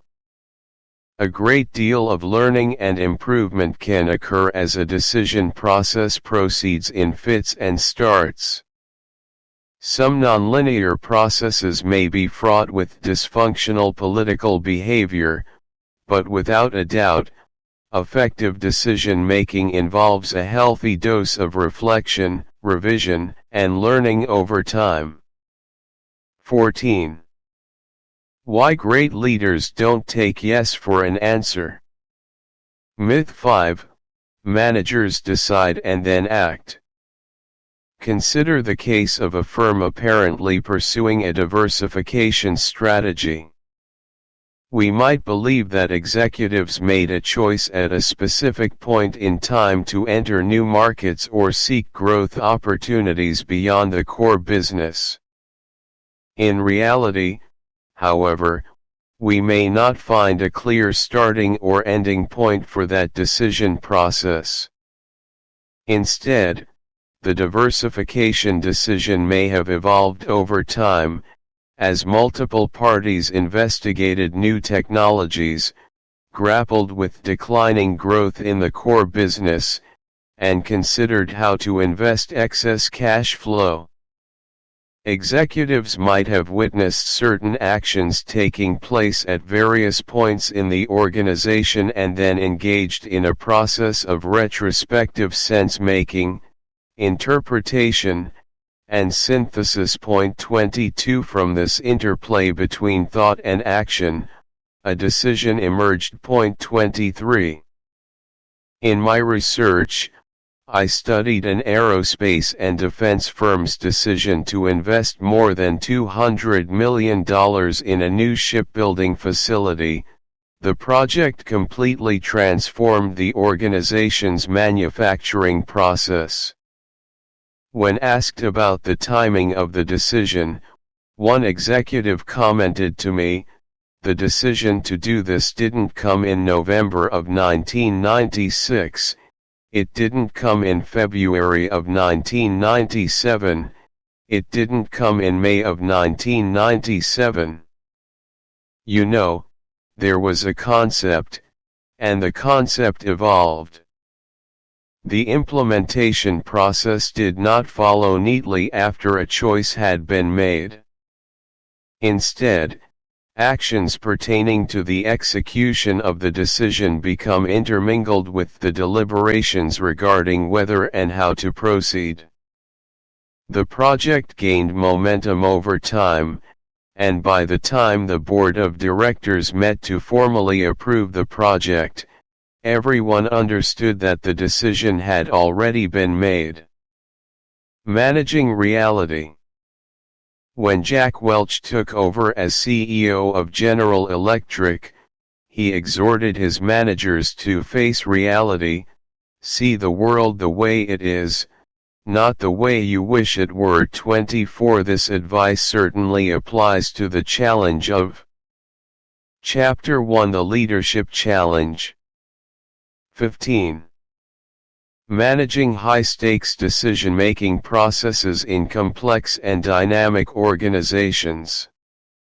Leaders need to understand how decisions actually unfold so that they can shape and influence the process to their advantage. To cultivate conflict and build consensus effectively, they must recognize that the decision process unfolds across multiple levels of the organization, not simply in the executive suite. They need to welcome divergent views, manage interpersonal disagreements, and build commitment across those levels. Leaders also need to recognize that they cannot remove politics completely from the decision process, somehow magically transforming it into the purely intellectual exercise that they wish it would become. As Joseph Bauer wrote, "Politics is not pathology, It is a fact of large organization 25 effective leaders use political mechanisms to help them build consensus among multiple constituencies. Moreover, leaders cannot ignore the fact that managers often perform analyses to justify a preferred solution, rather than proceeding sequentially from problem identification to alternative evaluation to choice. Leaders must identify when such methods of persuasion become dysfunctional, and then intervene appropriately to maintain the legitimacy of the process, if they hope to build widespread commitment to a chosen course of action. With this organizational reality in mind, let's turn to the first element of Cyrus the Great's wise advice for decision makers, namely, the challenge of cultivating constructive conflict. The absence of dissent. How many of you have censored your views during a management meeting? Have you offered a polite nod of approval as your boss or a respected colleague puts forth a proposal, while privately harboring serious doubts? Have you immediately begun to devise ways to alter or reverse the decision at a later date? 16. Why great leaders don't take yes for an answer. If you have answered yes to these questions, be comforted by the fact that you are not alone. Many groups and organizations shy away from vigorous conflict and debate. For starters, managers often feel uncomfortable expressing dissent in the presence of a powerful, popular, and highly successful chief executive. It becomes difficult to be candid when the boss presence dominates the room. We also find ourselves deferring to the technical experts in many instances, rather than challenging the pronouncements of company or industry veterans. Certain deeply held assumptions about customers, markets, and competition can become so ingrained in people's thought processes that an entire industry finds itself blindly accepting the prevailing conventional wisdom. Pressures for conformity also arise because cohesive, relatively homogeneous groups of like-minded people have worked with one another for a long time. 26 Finally, some leaders engage in conflict avoidance because they do not feel comfortable with confrontation in a public setting. Whatever the reasons, and they are bountiful, the absence of healthy debate and dissent frequently leads to faulty decisions. Let's turn to a tragic example to see this dynamic in action. 27. Tragedy on Everest. In 1996, Rob Hall and Scott Fisher each led a commercial expedition team attempting to climb Mount Everest. Each group consisted of the leader, several guides, and 8 paying clients. Although many team members reached the summit on May 10, they encountered grave dangers during their descent. 5 individuals, including the 2 highly talented leaders, perished as they tried to climb down the mountain during a stormy night. Many survivors and mountaineering experts have pointed out that the 2 leaders made a number of poor decisions during this tragedy. Perhaps most importantly, the groups ignored a critical decision rule created to protect against the dangers of descending after. Chapter 1: The Leadership Challenge. 17. Nightfall. Climbers typically begin their final push to the summit from a camp located at an altitude of about 26,000 feet, 7,900 meters. They climb through the night, hoping to reach the summit by midday. Then, they scramble back down to camp, striving to reach the safety of their tents before sunset. This tight 18-hour schedule leaves little room for error. If climbers fall behind during the ascent, they face an extremely perilous nighttime descent. Hall and Fisher recognized these dangers. Moreover, they understood that individuals would find it difficult to abandon their summit attempt after coming so tantalizingly close to achieving their goal. They knew that climbers, as they near the summit, are particularly susceptible to the sunk cost bias. Thus, they advocated strict adherence to a predetermined decision rule. Fisher described it as the 2 o'clock rule, i.e., when it became clear that a climber could not reach the top by 2 o'clock in the afternoon, that individual should abandon his summit bid and head back to the safety of the camp. If he failed to do so, the leaders and/or the guides should order the climbers to turn around. One team member recalled, "Rob had lectured us repeatedly about the importance of having a predetermined turnaround time on summit day, and abiding by it no matter how close we were to the top 28. Unfortunately, the leaders, guides, and most clients ignored the turnaround rule during the ascent. Nearly all the team members, including the 2 leaders, arrived at the summit after 2 o'clock. As a result, many climbers found themselves descending in darkness, well past midnight, as a ferocious blizzard enveloped the mountain.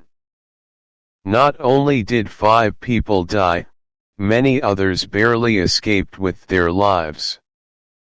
Why did the climbers ignore the 2 o'clock rule? Many team members recognized quite explicitly the perils associated with violating the turnaround rule, but they chose not to question the leader's judgment.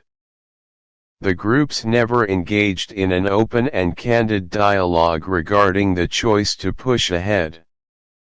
Neil Beidelman, a guide on Fisher's team, had serious reservations about climbing well past midday. However, he did not feel comfortable telling Fisher that the 18. Why great leaders don't take yes for an answer. Group should turn around. Perceptions of his relative status within the group affected Beidelman's behavior. He was quite conscious of his place in the expedition pecking order, and consequently, he chose not to voice his concerns. 29 He reflected back, "I was definitely considered the third guide, so I tried not to be too pushy. As a consequence, I didn't always speak up when maybe I should have, and now I kick myself for it." 30 Similarly, John Krakauer, a journalist climbing as a member of Hall's team, began to sense the emergence of a guide-client protocol that shaped the climber's behavior. Krakauer remarked, "On this expedition, he, Andy Harris, one of Rob Hall's guides, had been cast in the role of invincible guide, there to look after me and the other clients. We had been specifically indoctrinated not to question our guide's judgment." 31. The climbers on these expedition teams also did not know one another very well. Many of them had not met their colleagues prior to arriving in Nepal. They found it difficult to develop mutual respect and trust during their short time together. Not knowing how others might react to their questions or comments, many climbers remained hesitant when doubts surfaced in their minds.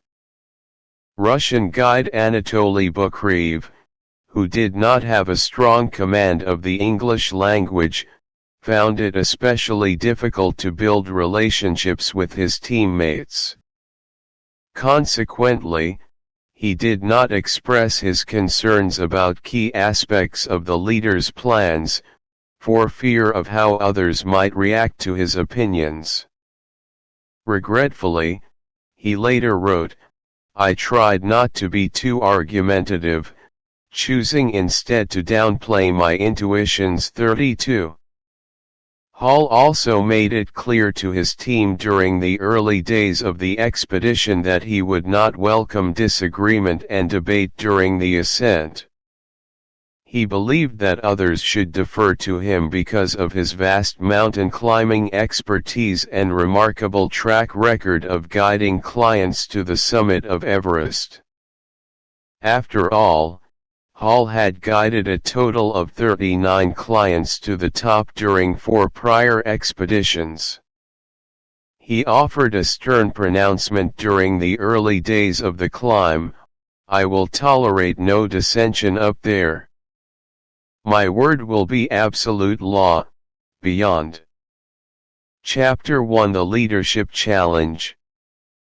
19. Appeal. 33. Hall made the statement because he wanted to preempt pushback from clients who might resist turning around if he instructed them to do so. Ironically, Hall fell behind schedule on summit day and should have turned back, but the clients did not challenge his decision to push ahead. Because of Hall's early declaration of authority, Krakauer concluded that passivity on the part of the clients had thus been encouraged throughout our expedition. 34. Before long, deference to the experts became a routine behavior for the team members. When the experts began to violate their own procedures or make other crucial mistakes, that pattern of deference persisted. Less experienced team members remained hesitant to raise questions or concerns. Fisher's situation proved especially tragic. His physical condition deteriorated badly during the final summit push, and his difficulties became apparent to everyone, including the relative novices.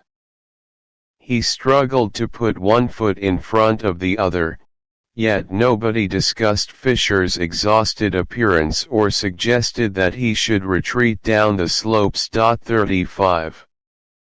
Unfortunately, the experience of these teams on the slopes of Everest mirrors the group dynamic within many executive suites and corporate boardrooms in businesses around the world. The factors suppressing debate and dissent within these expedition teams also affect managers as they make business decisions. People often find themselves standing in Neil Beidelman's shoes, lower in status than other decision makers and unsure of the consequences of challenging those positioned on a higher rung in the organizational pecking order. Many leaders boast of remarkable track records, like Rob Hall, and employ an autocratic leadership style. Inexperienced individuals find themselves demonstrating excessive deference to those with apparent expertise in the subject at hand. Plenty of teams lack the atmosphere of mutual trust and respect that facilitates and encourages candid dialogue. Fortunately, most business decisions are not a matter of life or death. 36. 20. Why great leaders don't take yes for an answer. The perils of conflict and dissent. Of course, dissent does not always prove to be productive. Cultivating conflict has its risks. To understand the perils, we must distinguish between two forms of conflict. Suppose that you ask your management team to compare and contrast two alternative courses of action. Individuals may engage in substantive debate over issues and ideas, which we refer to as cognitive, or task-oriented, conflict. This form of disagreement exposes each proposal's risks and weaknesses, challenges the validity of key assumptions, and even might encourage people to define the problem or opportunity confronting the firm in an entirely different light. For these reasons, cognitive conflict tends to enhance the quality of the solutions that groups produce. As former Intel CEO Andrew Grove once wrote, debates are like the process through which a photographer sharpens the contrast when developing a print. The clearer images that result permit management to make a more informed and more likely correct call. 37. Unfortunately, when differences of opinion emerge during a discussion, managers may find it difficult to reconcile divergent views. At times, people become wedded to their ideas, and they begin to react defensively to criticism. Deliberations become heated, emotions flare, and disagreements become personal. Scholars refer to these types of personality clashes and personal friction as affective conflict. When it surfaces, decision processes often derail. Unfortunately, most leaders find it difficult to foster cognitive conflict without also stimulating interpersonal friction. The inability to disentangle the two forms of conflict has pernicious consequences. Affective conflict diminishes commitment to the choices that are made, and it disrupts the development of shared understanding. It also leads to costly delays in the decision process, meaning that organizations fail to make timely decisions, and they provide competitors with an opportunity to capture advantages in the marketplace. 38 Figure 1-2 depicts how cognitive and affective conflict shape decision-making outcomes. 39. Chapter 1 The Leadership Challenge. Plus assumption. Leader actions. Cognitive conflict. Testing and critical evaluation. Plus affective conflict. Commitment and shared understanding. 21. Plus decision quality. Plus implementation effectiveness. Figure 1-2. Cognitive and affective conflict. Consider the case of a defense electronics firm examining how to restructure a particular line of business. The chief executive wanted to take a hard look at the unit because it had become unprofitable. Multiple options emerged, and managers conducted a great deal of quantitative analysis to compare and contrast each possible course of action. A lively set of deliberations ensued. The chief financial officer played a particularly important role. He scrutinized all the proposals closely, treating each with equal skepticism. One manager remarked that he would be able to articulate the black and white logical reasons why things made sense, or why they didn't make sense. He was incredibly objective, like Spock on Star Trek. Unfortunately, not everyone could remain as objective. Some managers took criticism very personally during the deliberations, and working relationships became strained. Discussions became heated as individuals defended their proposals in which they had invested a great deal of time and energy. Some differences of opinion centered on a substantive issue. In other cases, people disagreed with one another simply because they did not want others to win the dispute.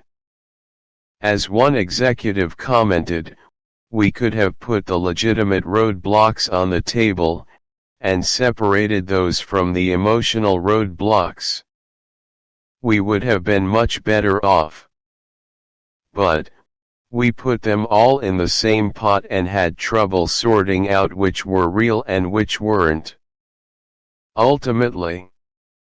22. Why great leaders don't take yes for an answer. The organization made a decision regarding how to restructure, and looking back, nearly everyone agreed that they had discovered a creative and effective solution to the unit's problems. However, the organization struggled mightily to execute its chosen course of action in a timely and efficient manner. The entire implementation effort suffered from a lack of buy-in among people at various levels of the organization. Management overcame these obstacles and, eventually, the business became much more profitable. Nevertheless, the failure to develop a high level of consensus during the decision process cost the organization precious time and resources. Figure 1-3 depicts how conflict and consensus can come together to lead to positive outcomes rather than poor choices and flawed implementation efforts. Plus equals constructive conflict. Comprehensive consensus. Decision success. High. Implementation effectiveness. High. Shared understanding. High. Effective conflict. Low. Low. Low. Low. High. Cognitive conflict. Low. High. Commitment. Figure 1-3, the path to decision success. Low. High. Decision quality. Why is this so difficult? Why is managing conflict and building consensus so challenging? The roots of the problem may reside in one style of leadership. Often, however, the difficulty reflects persistent patterns of dysfunction within groups and organizations.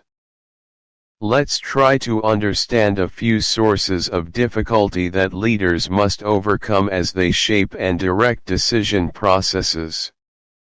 Chapter 1: The Leadership Challenge. 23. Leadership style.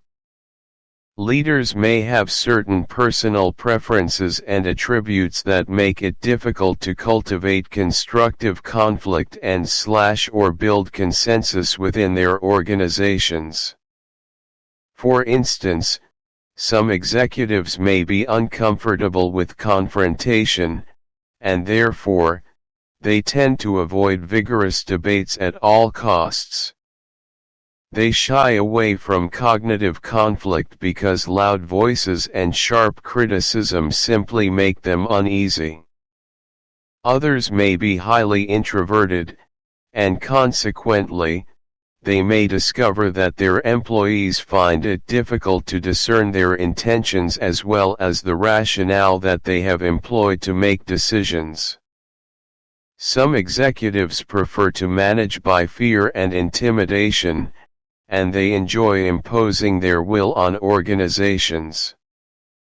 That leadership style also squelches dissenting voices, and it can leave employees feeling unenthusiastic about a proposed plan of action that they did not help to formulate. Of course, a few extraordinary leaders foster enormous levels of commitment while employing this approach. Consider, for instance, the management style of Bill Parcells, the famous professional football coach. He has dramatically turned around 4 very unsuccessful franchises over the past 2 decades, and his teams have won 2 world championships. He thrives on confrontation, instills a great deal of fear in his players, and makes decisions in a highly autocratic fashion. Yet, players put forth an incredible effort for Parcells, and they frequently express an intense desire to please him, despite the fact that he makes their lives difficult at times. In general, however, success often proves difficult to sustain over the long haul for those who employ this leadership pattern. Perhaps that explains why Parcells has chosen to shift frequently from one team to another during his coaching career. 40. Cognitive biases. A few mental traps also stand in the way as leaders try to manage conflict and consensus. For instance, most individuals search for 24. Why great leaders don't take yes for an answer. Information in a biased manner. They tend to downplay data that contradicts their existing views and beliefs, while emphasizing the information that supports their original conclusions. This confirmation bias explains why leaders may not aggressively seek to surface dissenting views, or why they may not listen carefully to those voices. Naturally, managers become frustrated if they perceive that leaders are processing information in a biased manner, and that disappointment can diminish buy-in. 41. Overconfidence bias becomes a factor in many situations as well. Most of us tend to overestimate our own capabilities. Consequently, we may not recognize when we need to solicit input and advice from others, or we downplay the doubts that others display regarding our judgments and decisions. 42. Threat rigidity. In many cases, strategic decision-making occurs in the context of a threatening situation. The organization must deal with poor financial performance, deteriorating competitive position, or a dramatic shift in customer requirements. When faced with a threatening context, the psychological stress and anxiety may induce a rigid cognitive response on the part of individuals. People tend to draw upon deeply ingrained mental models of the environment that served them well in the past.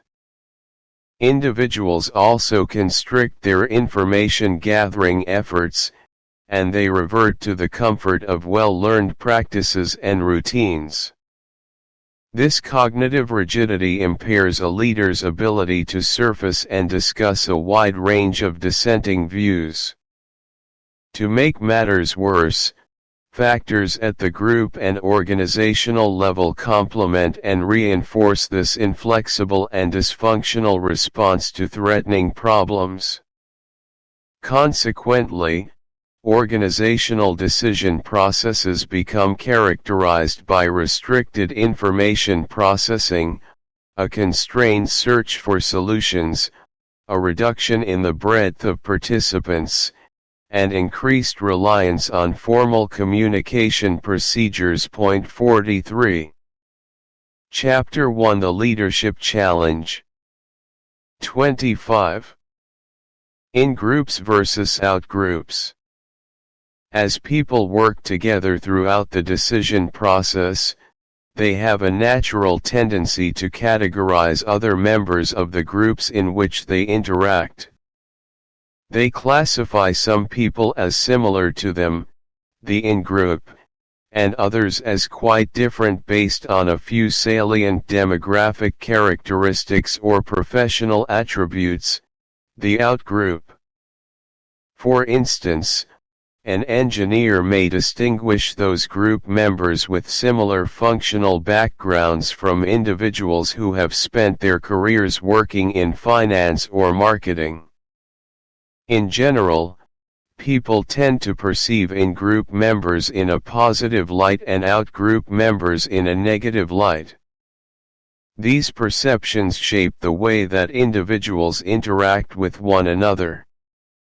Highly divisive categorization processes those circumstances in which people draw sharp distinctions between in-groups and out-groups can diminish social interaction among group members, impede information flows, and foster interpersonal tensions. Individuals also appraise other group members in terms of personal attributes such as intelligence, integrity, and conscientiousness. Unfortunately, a person's self-appraisal often does not match the view that others have. An individual may see himself as highly trustworthy, whereas others have serious doubts about whether he is reliable and dependable. When individuals tend to see themselves in a manner consistent with others' views and perceptions, groups perform more effectively. If many perceptual disconnects exist within a group, people find it difficult to interact constructively. It becomes difficult to manage disputes and lead deliberations smoothly. Point 44. Organizational defensive routines. Organizations often develop mechanisms to bypass or minimize the embarrassment or threat that individuals might experience. Managers employ these defensive routines to preserve morale, make bad news a bit more palatable, and soften the impact of. 26. Why great leaders don't take yes for an answer. Negative feedback. They want people to remain upbeat and positive about the organization's mission as well as their own situation. For instance, in many firms, we witness the existence of an implicit understanding of the need to employ a routine for helping employees to save face when they have failed. Unfortunately, such behaviors depress the level of candor within the organization, and they make certain issues indiscussable. Over time, these defensive practices become deeply ingrained in the organizational culture. They do not occur because a specific individual wants to avoid embarrassing a colleague, but rather because all managers understand that this is the way things are done around here. Leaders often find it extremely difficult to dismantle these deeply embedded barriers to open and honest dialogue. Point 45. A deeper explanation. All the factors described previously certainly make it difficult to manage conflict and consensus effectively. The core contention of this book, however, is that many leaders fail to make and implement decisions successfully for a more fundamental reason, that is, they tend to focus first and foremost on finding the right solution when a problem arises, rather than stepping back to determine the right process that should be employed to make the decision. They fixate on the question, what decision should I make, rather than asking how should I go about making the decision. Answering this how question correctly often has a profound impact on a leader's decision-making effectiveness. It enables leaders to create the conditions and mechanisms that will lead to healthy debate and dissent as well as a comprehensive and enduring consensus. Naturally, leaders also must address the content of critical high-stakes decisions, not simply the processes of deliberation and analysis. They have to take a stand on the issues, and they must make difficult trade-offs in many cases. Moreover, creating and leading an effective. Chapter 1, The Leadership Challenge. 27. Decision-making process does not guarantee a successful choice and smooth implementation. However, developing and managing a high-quality decision-making process does greatly enhance the probability of successful choices and results. 46. Throughout this book, I argue that leaders should stay attuned constantly to the social, emotional, and political processes of decision. However, they need to do more than this. They must not simply react passively to the personality clashes and backroom maneuvering that emerges during a decision-making process. Instead, they should actively shape and influence the conditions under which people will interact and deliberate. They must make choices about the type of process that they want to employ and the roles that they want various people to play. In short, leaders must decide how to decide as they confront complex and ambiguous situations, rather than fixating solely on the intellectual challenge of finding the optimal solution to the organization's perplexing problems. With this broad theme in mind, let's begin to tackle the marvelous challenge of discovering how leaders can cultivate diversity in council, unity in command. This page intentionally left blank. 2. Deciding how to decide. Chance favors the prepared mind. Louis Pasteur. In April 1961, President John F. Kennedy made the decision to authorize U.S. government assistance for the Bay of Pigs invasion, an attempt by 1,400 Cuban exiles to overthrow the Castro regime. 3 days after the brigade of rebels landed on the coast of Cuba, nearly all of them had been killed or captured by Castro's troops.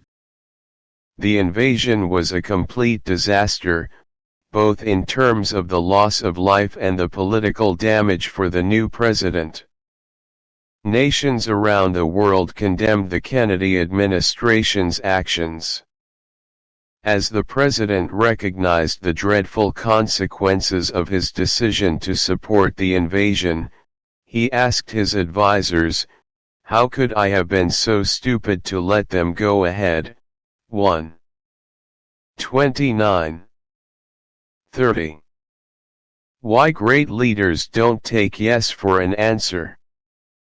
The president and his advisors certainly did not lack intelligence.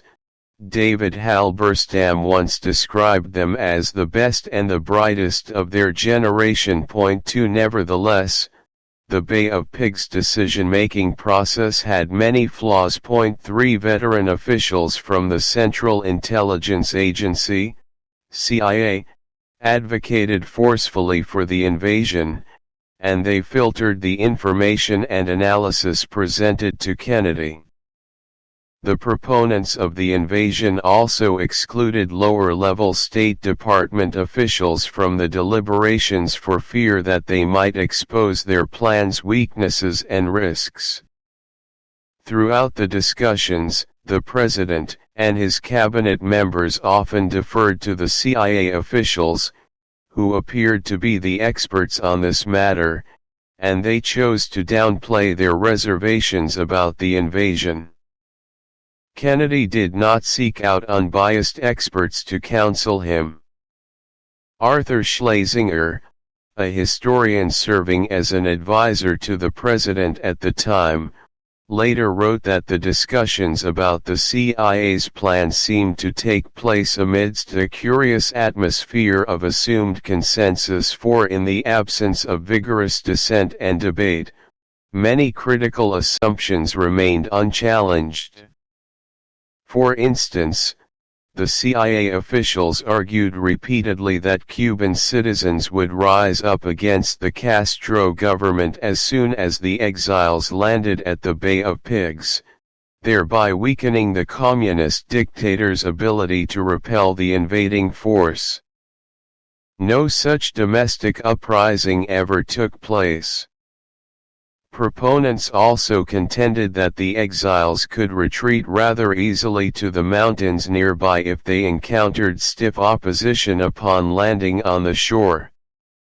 However, the invading force would need to travel over rough terrain for nearly 80 miles to reach the safety of those mountains. 5. After the botched invasion, President Kennedy evaluated his foreign policy decision-making process, and he instituted several key improvements. In October 1962, when Kennedy learned that the Soviets had placed nuclear missiles in Cuba, he assembled a group of advisors to help him decide how to proceed, and he put these process improvements into action. 6. This group, known as XCOM, an abbreviation for Executive Committee of the National Security Council, met repeatedly throughout the Cuban Missile Crisis. 7. Chapter 2, Deciding How to Decide. 31.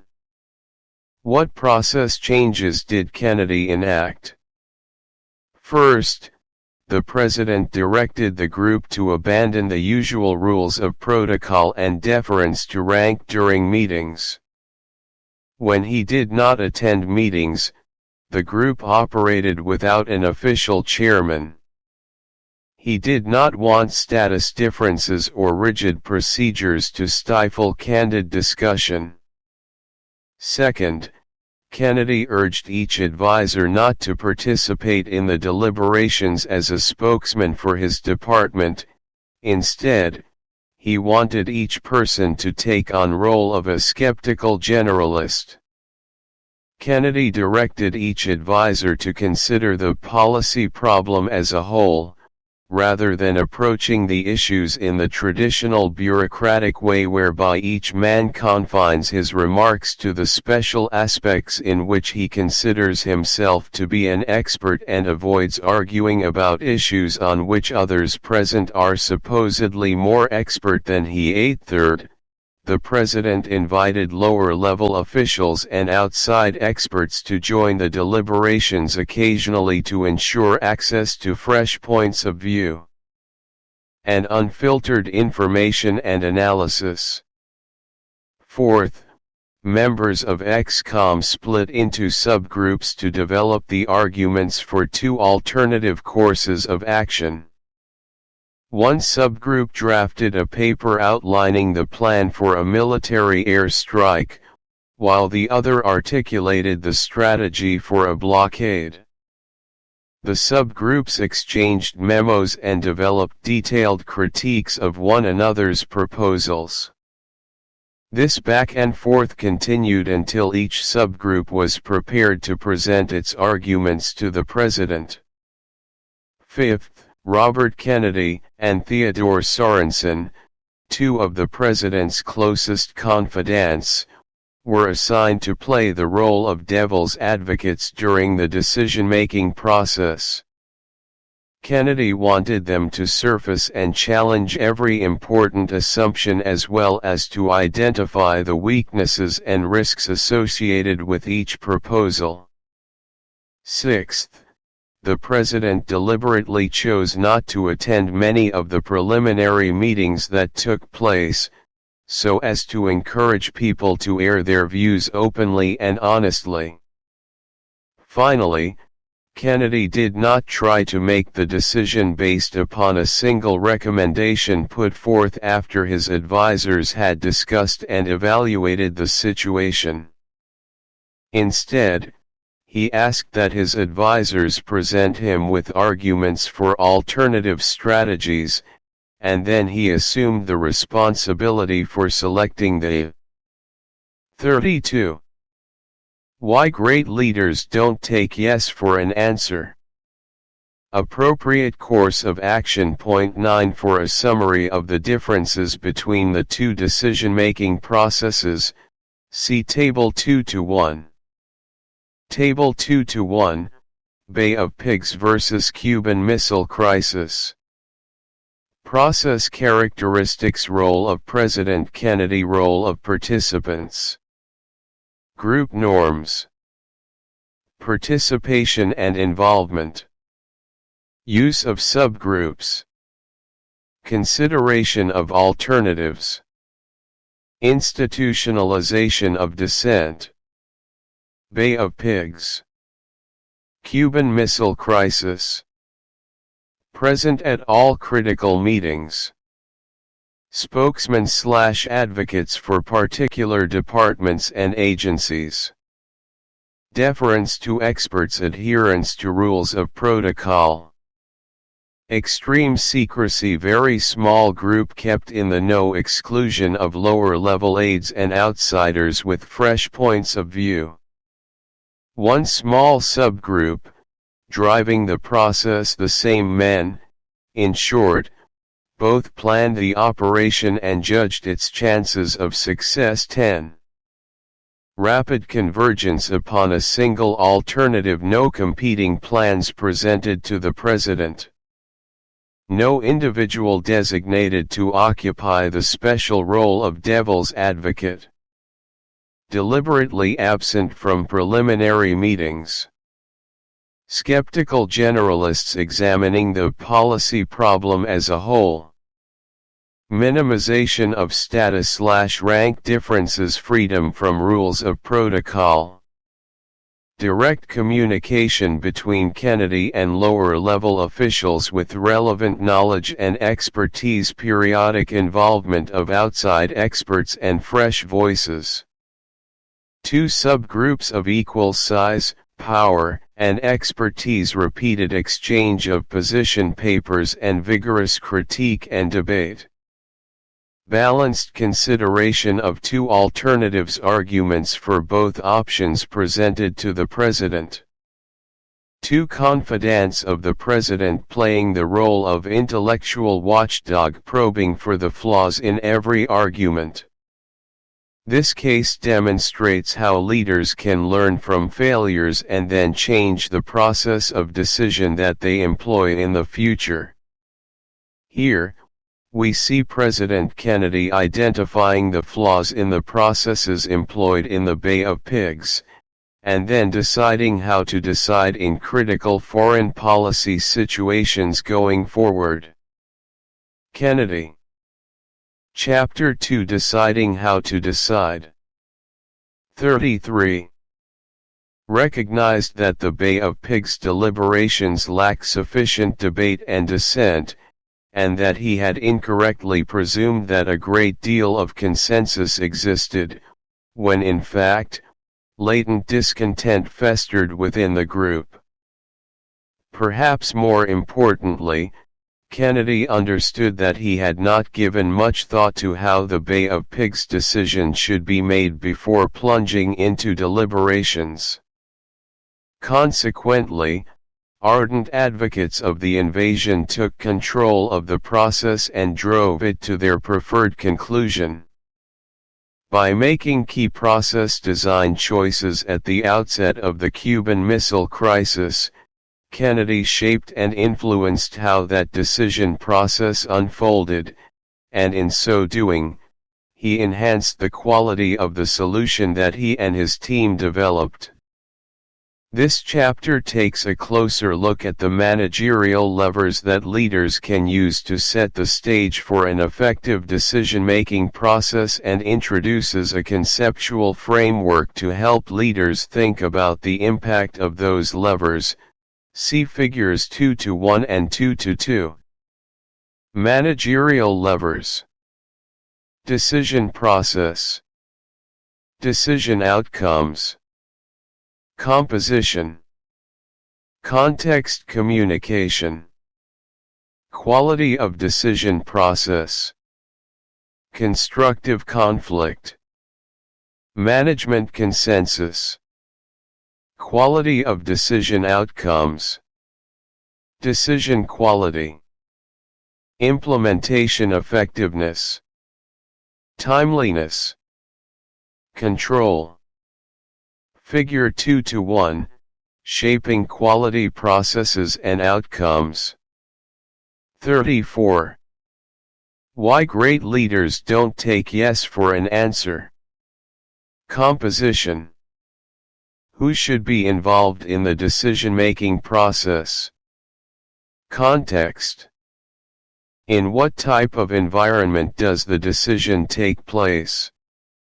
Communication. What are the means of dialogue among the participants? Control. How will the leader control the process and the content of the decision? Figure 2:2, setting the stage, 4 critical sets of choices. Managerial levers. The leader makes 4 important sets of choices that affect his ability to cultivate constructive conflict and build enduring consensus. First, the leader determines the composition of the decision-making body. Who should have an opportunity to participate in the process?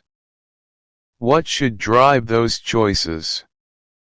Second, he shapes the context in which deliberations will take place. What norms and ground rules will govern the discussions? Third, the leader determines how communication will take place among the participants.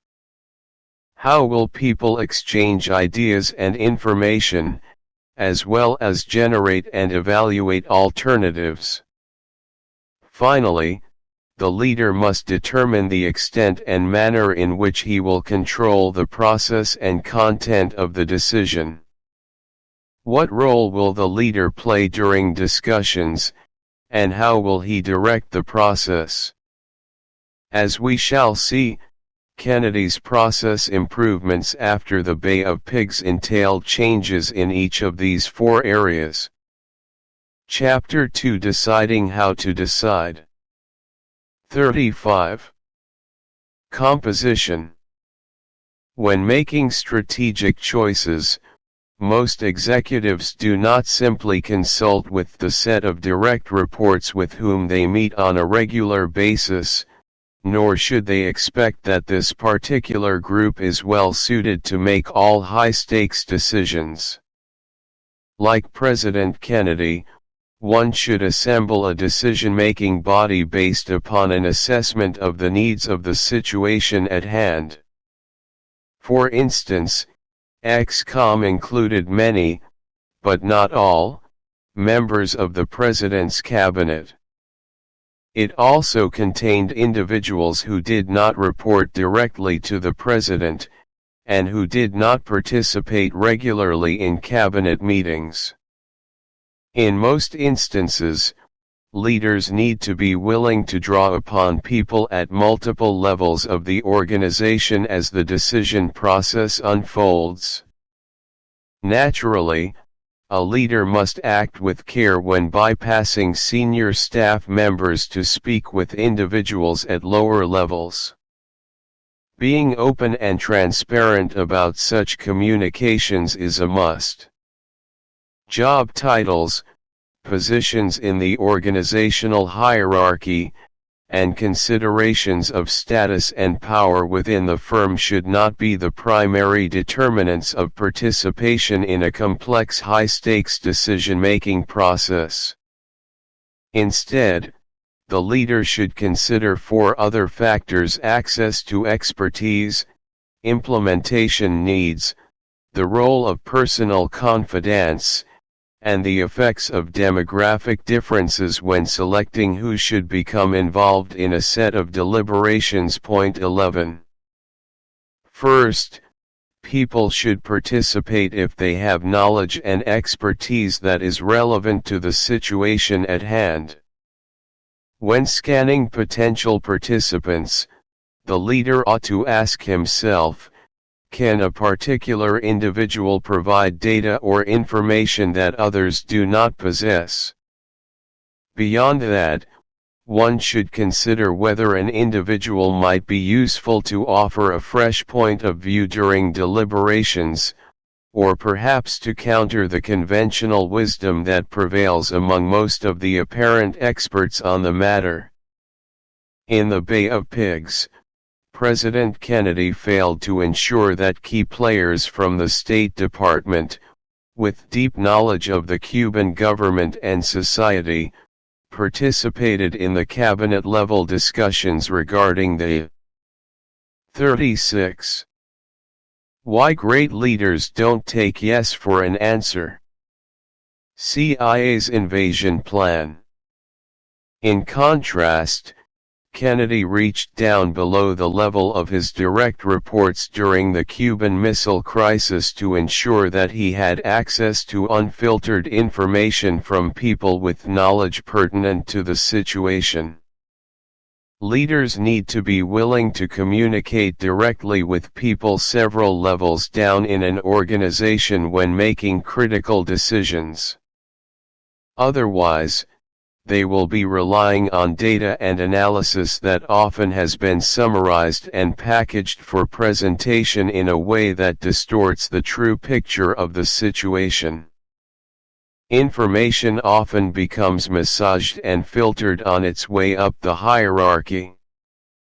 Consequently, leaders often find themselves confronted with a set of analyses that downplays important risks, fails to acknowledge conflicting interpretations of the data among lower-level officials, and offers a slanted argument in defense of a particular proposal. Point 12.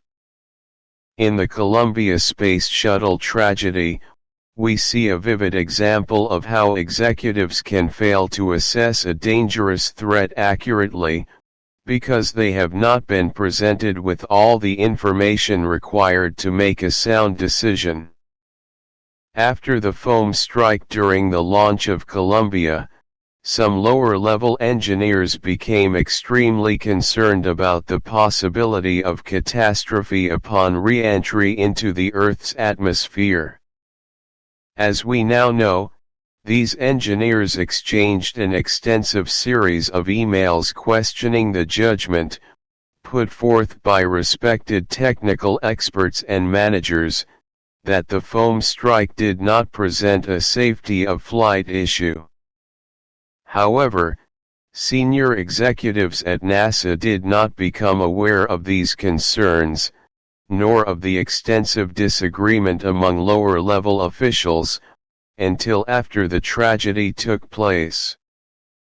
NASA managers relied too much on job titles and the rules of protocol to dictate patterns of involvement and participation in the decision process.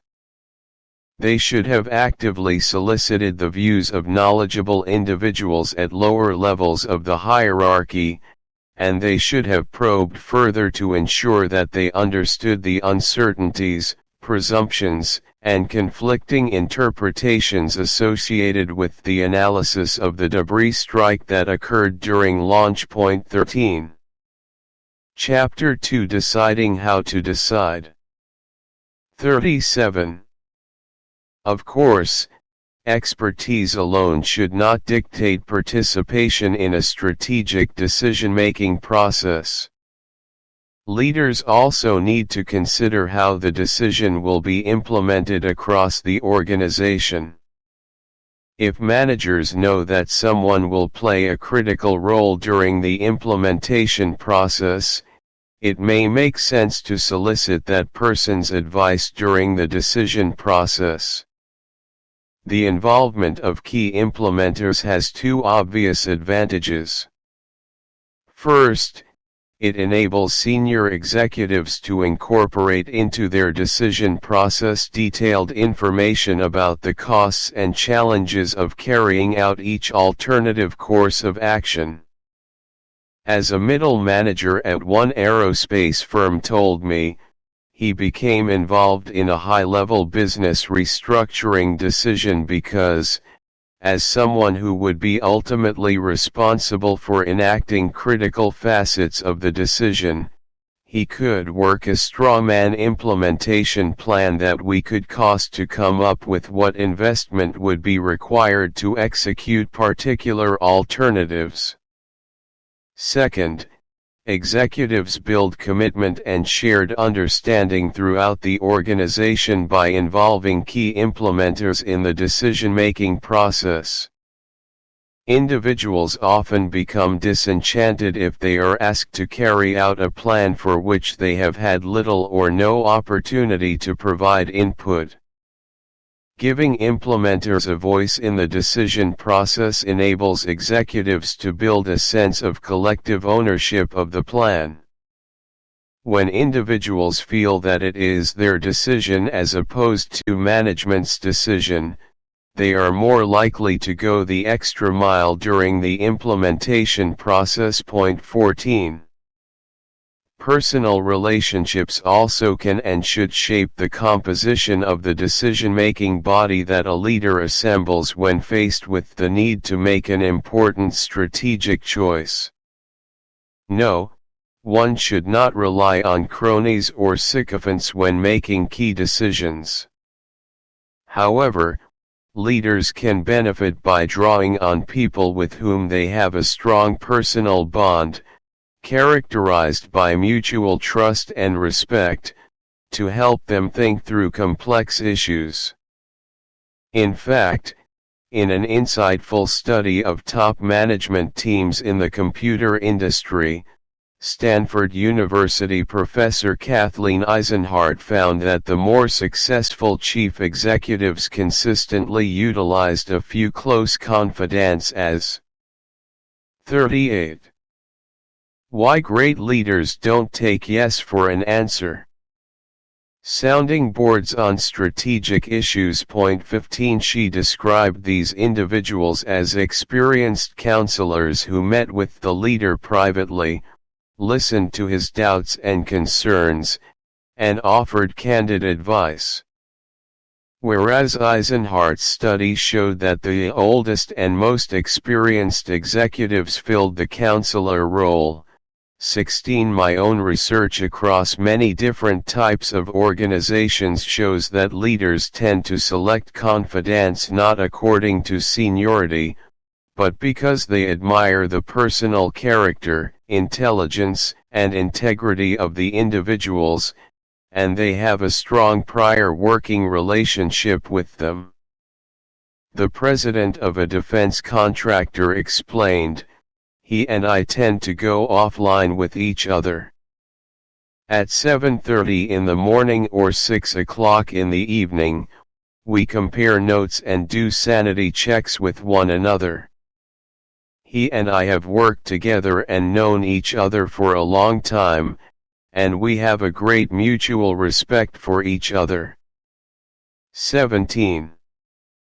These confidants play a particularly important role when managers operate in turbulent and ambiguous environments, because most leaders face a few critical moments of indecision and doubt prior to making high-stakes choices. Point 18. Eisenhardt's research shows that confidants not only offer solid advice and a fresh point of view to leaders, they also help them overcome last-minute misgivings and protect against the pernicious tendency toward indecisiveness, delay, and procrastination that often prevails in organizations faced with high environmental ambiguity and turbulence. Point 19. Leaders also can draw upon close personal confidants to play special roles in decision-making processes. For example, President Kennedy asked Ted Sorensen and his brother, Robert, to play the role of the devil's advocate during the Cuban Missile Crisis. At first glance, it may seem odd that the Attorney General and a speechwriter were involved at all in such a momentous foreign policy decision. Their positions in the bureaucracy certainly did not dictate their involvement in the process. However, the president trusted these two men a great deal and valued their judgment. Kennedy knew that others would not be quick to dismiss critiques offered by these two. Chapter 2: Deciding How to Decide. 39. Individuals because of the well-known personal bond between them and the president. In addition, Kennedy recognized that these two men would be more comfortable than most other advisors when it came to challenging his own views and opinions.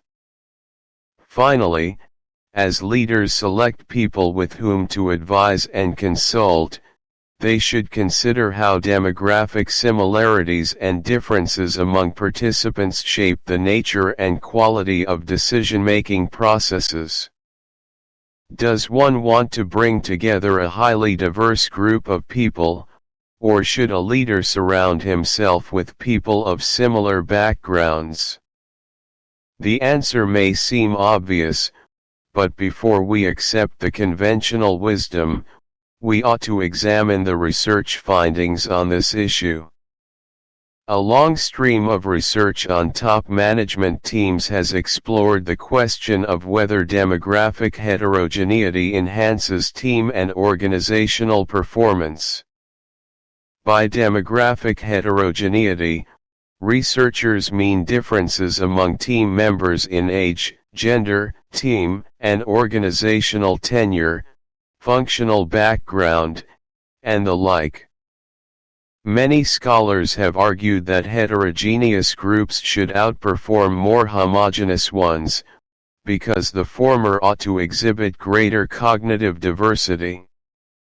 In other words, groups benefit from give and take among people with different perspectives, expertise, talents, and approaches to problem solving. However, empirical studies have produced conflicting results regarding the impact of demographic heterogeneity on senior team and organizational performance.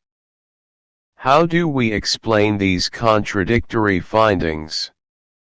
Diverse groups tend to generate higher levels of cognitive conflict, but as argued in Chapter 1, The Leadership Challenge, intense debates often lead to effective conflict. Moreover, high levels of heterogeneity sometimes can be associated with less frequent communication among members, lower levels of cohesiveness, weaker identification with the group, and enhanced coordination challenges. Consequently, diverse groups may find it difficult to keep conflict constructive and build management consensus. 20. 40. Why great leaders don't take yes for an answer. Leaders should not conclude from this analysis that they should refrain from building diverse teams. Instead, as they assemble groups of advisors, they need to be aware of the needs of their situation. If the decision at hand requires a great deal of novel and creative thinking, and if the leader's usual group of advisors occasionally falls in the trap of thinking alike, he may want to strive for increased heterogeneity. In contrast, if the decision implementation necessitates frequent communication and intense coordination, and the usual set of advisors has encountered difficulty reconciling starkly contrasting views of the world, the leader may lean toward a bit more homogeneity. Perhaps more important than trying to achieve the level of diversity, leaders should begin each decision process by surveying the demographic similarities/differences among key participants, and then seek measures to counterbalance the pitfalls associated with high levels of either homogeneity or heterogeneity. 21. Context. Ensuring that the appropriate mix of individuals becomes involved in an issue represents just a small portion of the challenge for managers trying to develop a high-quality decision process. They also have an opportunity to shape and influence the context in which that process takes place. Context affects behavior in very powerful ways, and it has two distinct dimensions. Structural context consists of the organization's reporting relationships, monitoring and control mechanisms, and reward and punishment systems. Point 22. The psychological context consists of the behavioral norms and situational pressures that underlie the decision-making process. Structural context remains relatively stable over time, although seemingly subtle changes can have a profound impact on managerial behavior. Leaders typically do not change incentive schemes or alter the organization chart on a frequent basis. They certainly would not want to modify the structural context for each high-stakes decision that comes along. In that sense, it does not represent a lever that. Chapter 2: Deciding how to decide. 41. Managers can change easily a means of influencing how a particular decision-making process will unfold. However, leaders need to be mindful of how the structural context will shape individual and collective behavior during the process of problem-solving and negotiation. Psychological context can be more fluid. Situational pressures certainly vary across decisions. One might assume that variables such as time pressure and the sense of urgency remain outside an executive's control. However, leaders typically have the opportunity to make time pressure more or less salient for their subordinates, perhaps by stressing the first-mover advantages that a competitor has achieved, or even by establishing deadlines and milestones for the decision process.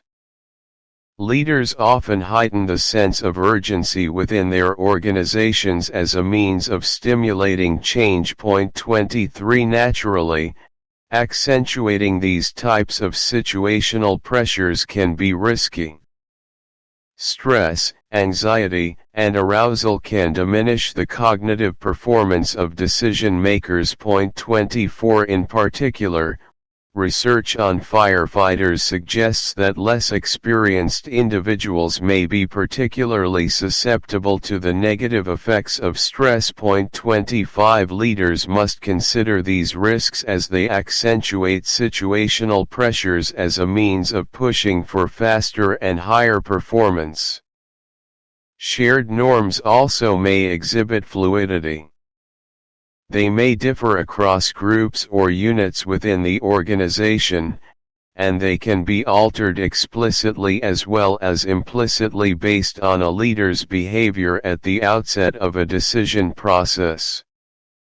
For instance, President Kennedy made a clear and explicit attempt to recast the behavioral norms that governed the actions of his advisors during the Cuban Missile Crisis. What types of behavioral norms should a leader try to foster among participants in a decision-making process? As psychologist Richard Hackman has pointed out, many groups establish ground rules that seek to ensure smooth and harmonious interaction among participants.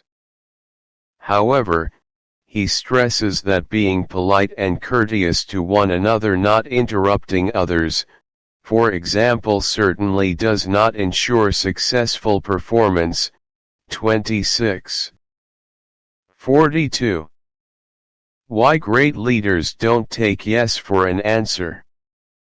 What, then, should leaders strive to achieve when shaping the psychological context in which decisions are made?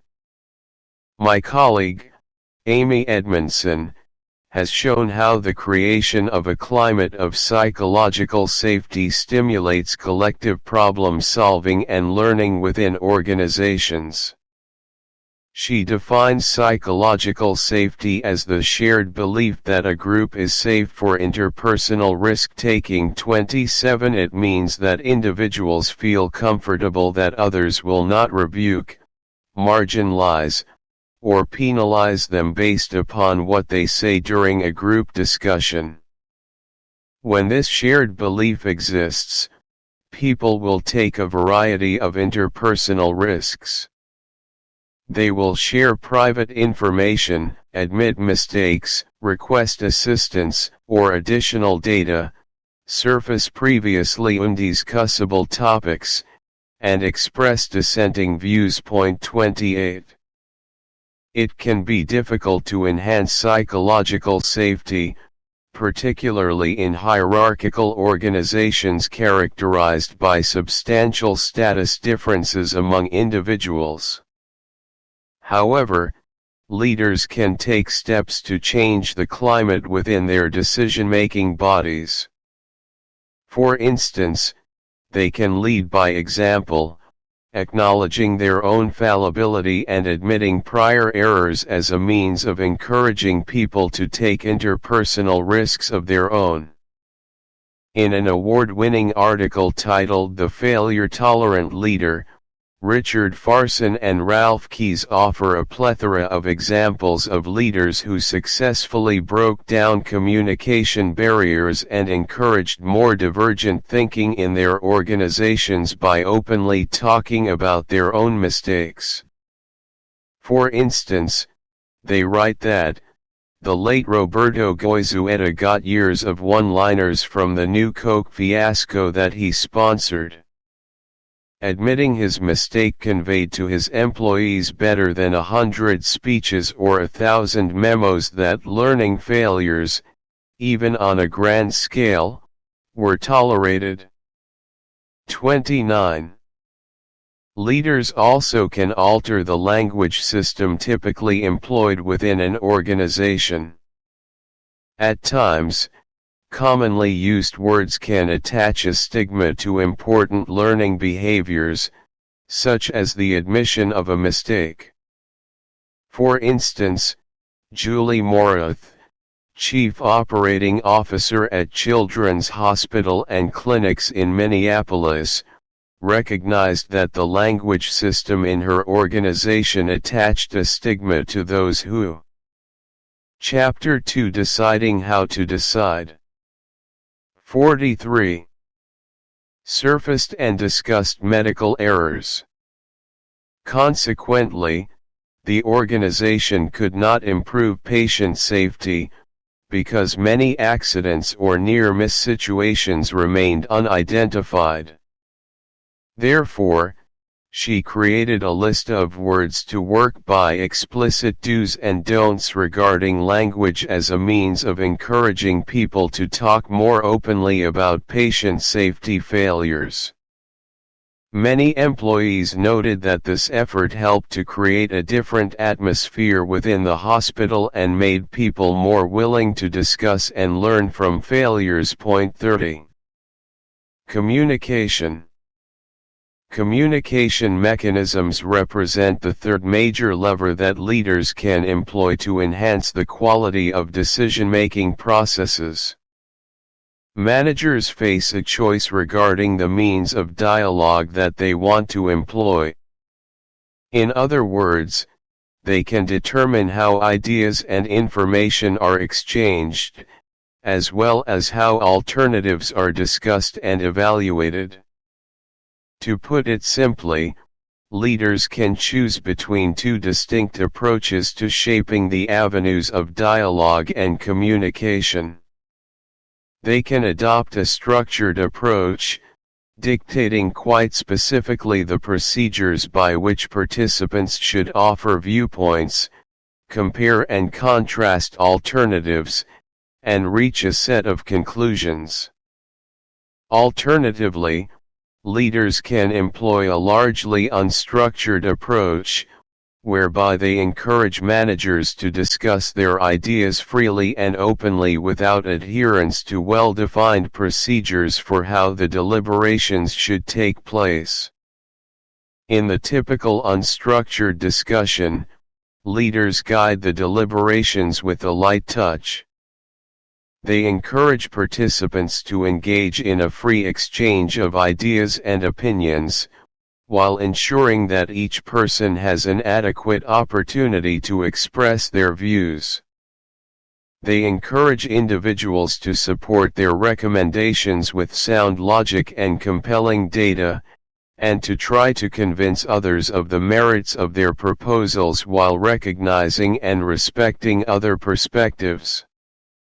Ultimately, leaders encourage participants to reconcile opposing views and find common ground.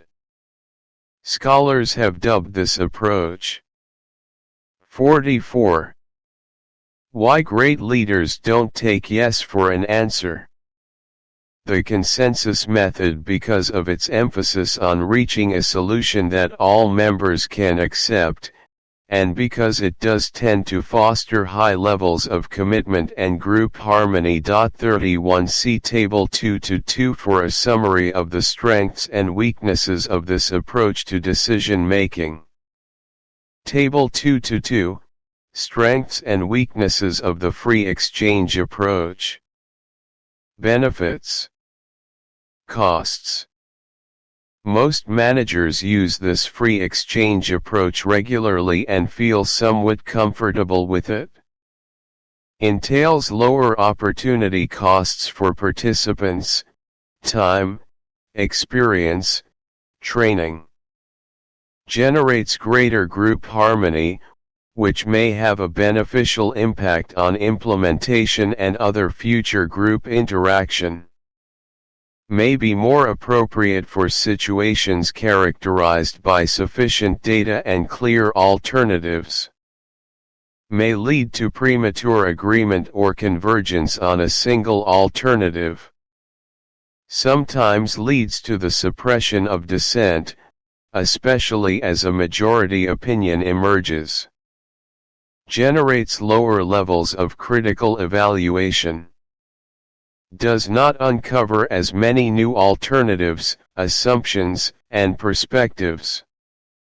Too much convergent thinking, of course, can be a dangerous thing. Left to their own devices, groups all too often find themselves prematurely honing in on a single alternative. Therefore, leaders may need to introduce structured procedures to foster more creative and divergent thinking, as well as enhanced conflict and debate. Scholars and consultants have developed numerous mechanisms for organizing a discussion so as to promote a combination of imaginative and critical thinking. For instance, Edward de Bono invented a procedure called 6 thinking hats to help groups consider a problem from multiple perspectives. See Table 2-3. With this technique, participants examine a decision using a variety of thinking styles. For instance, when wearing the white hat, individuals must employ an objective, data-driven approach to the decision. In contrast, those donning the red hat use intuition and emotion to examine the situation. Many groups find this technique useful as a way of pushing. Chapter 2 Deciding How to Decide. 45. Individuals to move beyond their usual problem-solving habits and routines, while encouraging everyone to think outside the box. 32.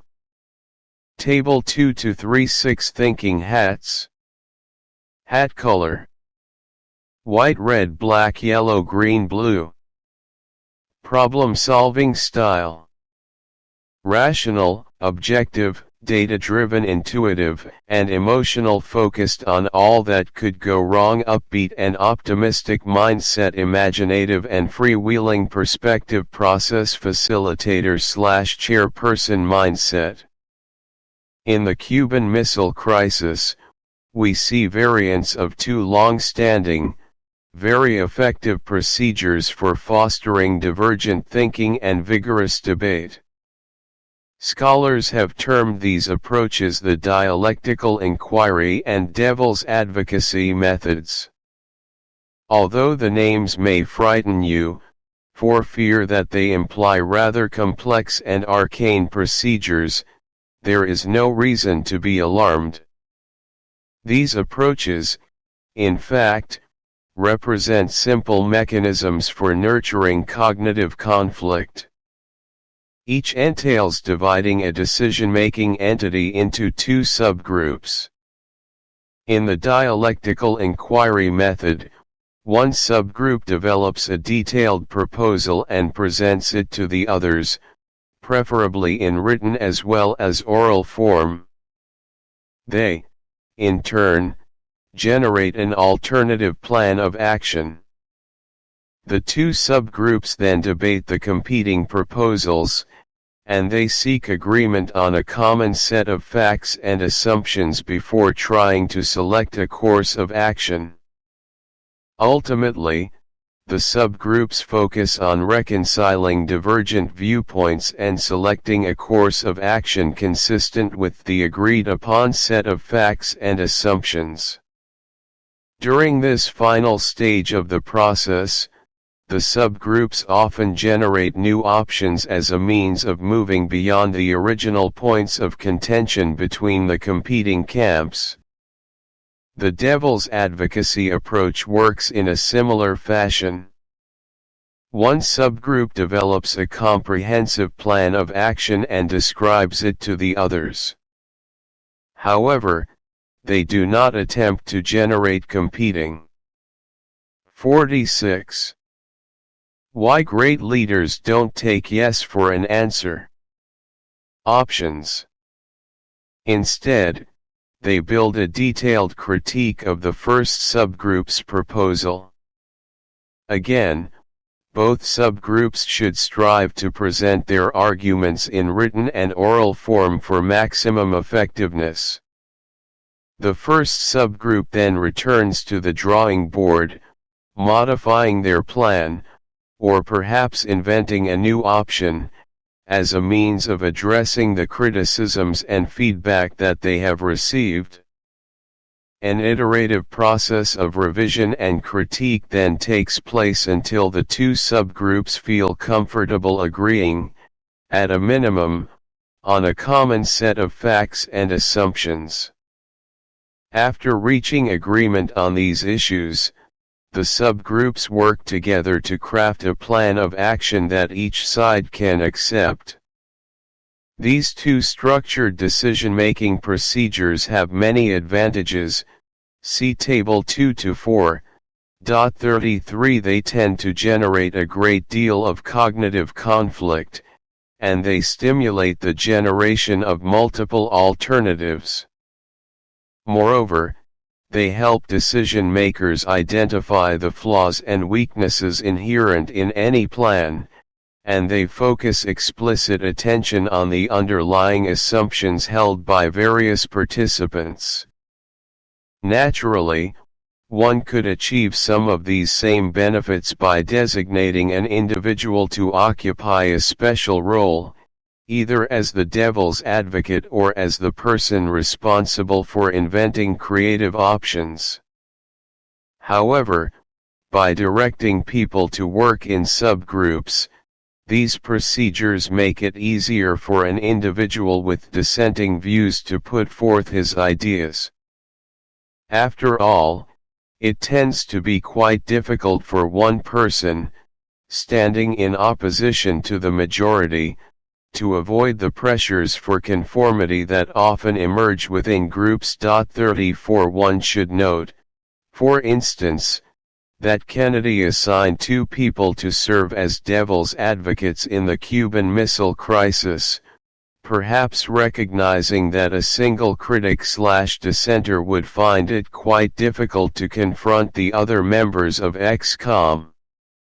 Chapter 2 Deciding How to Decide. 47. Table 2-4, Strengths and Weaknesses of Structured Approaches. Benefits. Leads to considerable critical evaluation. explicitly outlines the supporting argument for a particular alternative, assumptions, facts. Generates multiple alternatives. Avoids early convergence on a single alternative. Fosters a high level of individual understanding of the final decision. Does not force individuals to stand alone as dissenters/critical evaluators. Costs. May adversely impact group harmony, decision acceptance, and implementation. Entails opportunity costs for participants, time experience, training. Subgroups may generate safe alternatives knowing that others will closely scrutinize their proposals. Synthesis of opposing alternatives may lead to mediocre compromise. Process may focus too much on destroying a particular alternative, rather than constructing other viable courses of action. Although these procedures offer many benefits for leaders interested in cultivating creative thinking and vigorous debate, they do not come without risks. Naturally, effective conflict can emerge. Subgroups may become so entrenched in their competing positions that they cannot reconcile divergent views and find common ground. Polarization of opinion may even occur, imperiling a leader's ability to build commitment and shared understanding. Critics can become so effective at dissecting every proposal put forth by others that the decision-makers become convinced that no identifiable course of action will meet the organization's needs, resulting in a frustrating period of indecision.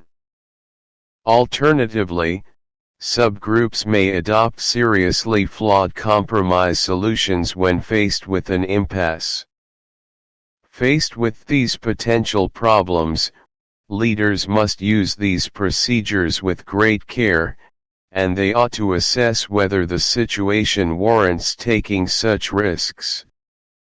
Consider, for instance, a situation in which a leader knows that a strong coalition of managers supports a particular course of action, and he fears that they may steamroll the 48.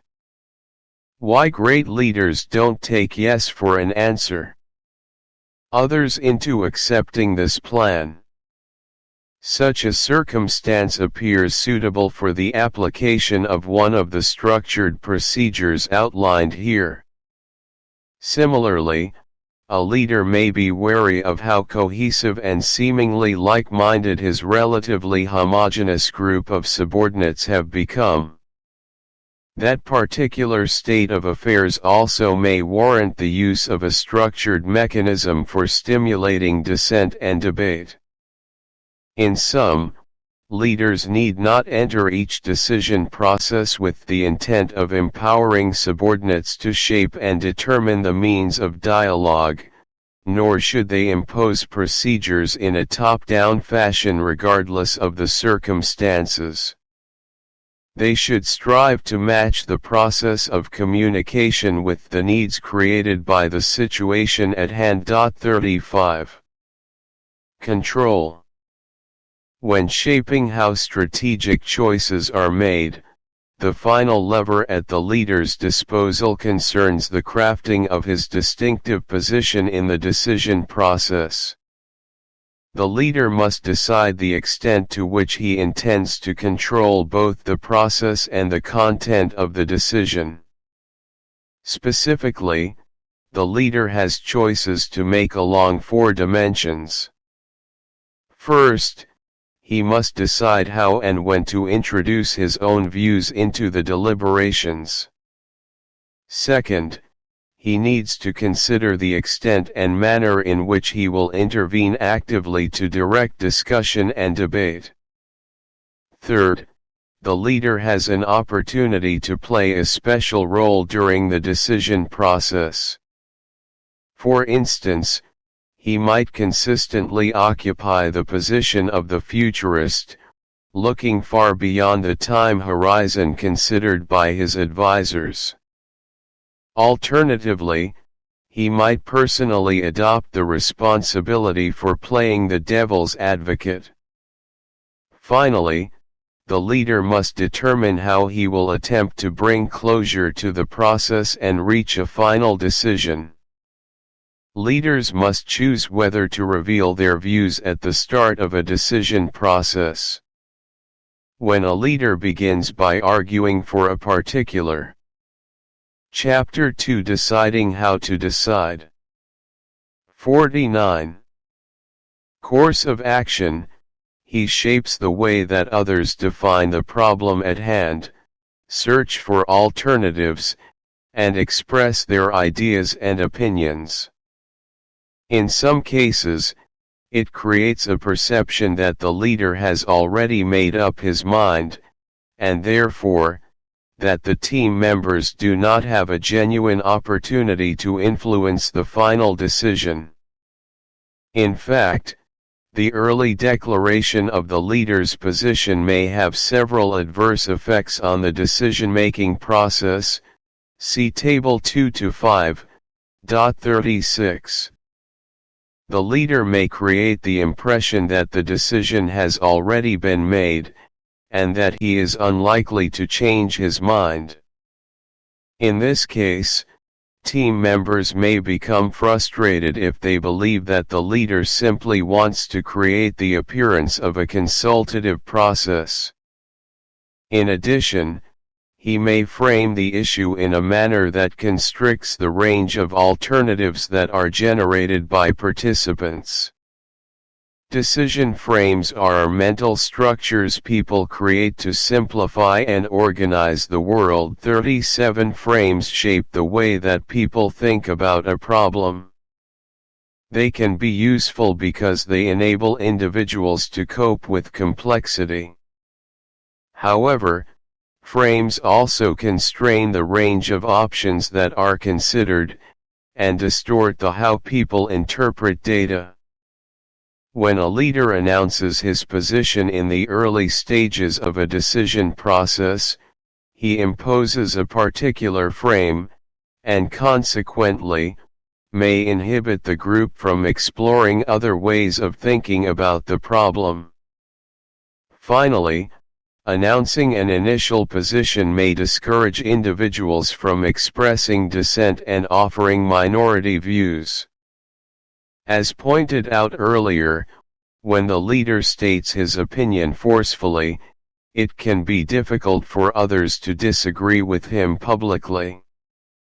The leader can avoid these detrimental effects by choosing not to reveal his preferred solution during the early stages of the group discussions. Alternatively, the leader may offer a tentative proposal, but emphasize that he is quite open to differing views and willing to modify his position if superior solutions emerge during the discussion. In either case, the leader should stress that he will try to keep an open mind as he listens to each person's ideas and recommendations. This approach will foster a belief that participants have the potential to influence the final decision in a substantial way. 50. Why great leaders don't take yes for an answer. Table 2-5, Announcing an initial position. Type of impact: legitimacy effect, framing effect, conformity effect. Pitfalls and dangers. Creating the impression that the decision has already been made. Fostering a belief that the decision process is simply a charade of consultation. 38. Trapping the group into one way of thinking about the problem or issue. Constraining the range of options developed and evaluated by others. Discouraging the surfacing of minority viewpoints. encouraging people to misrepresent their views or downplay reservations in an attempt to curry favor with the leader. In some crisis situations, however, a leader faces a compelling rationale for declaring his views at the outset of a decision process. Consider the case of President Bush's response to the terrorist attacks of September 11, 2001. He framed the situation very clearly for his advisors, and for the nation as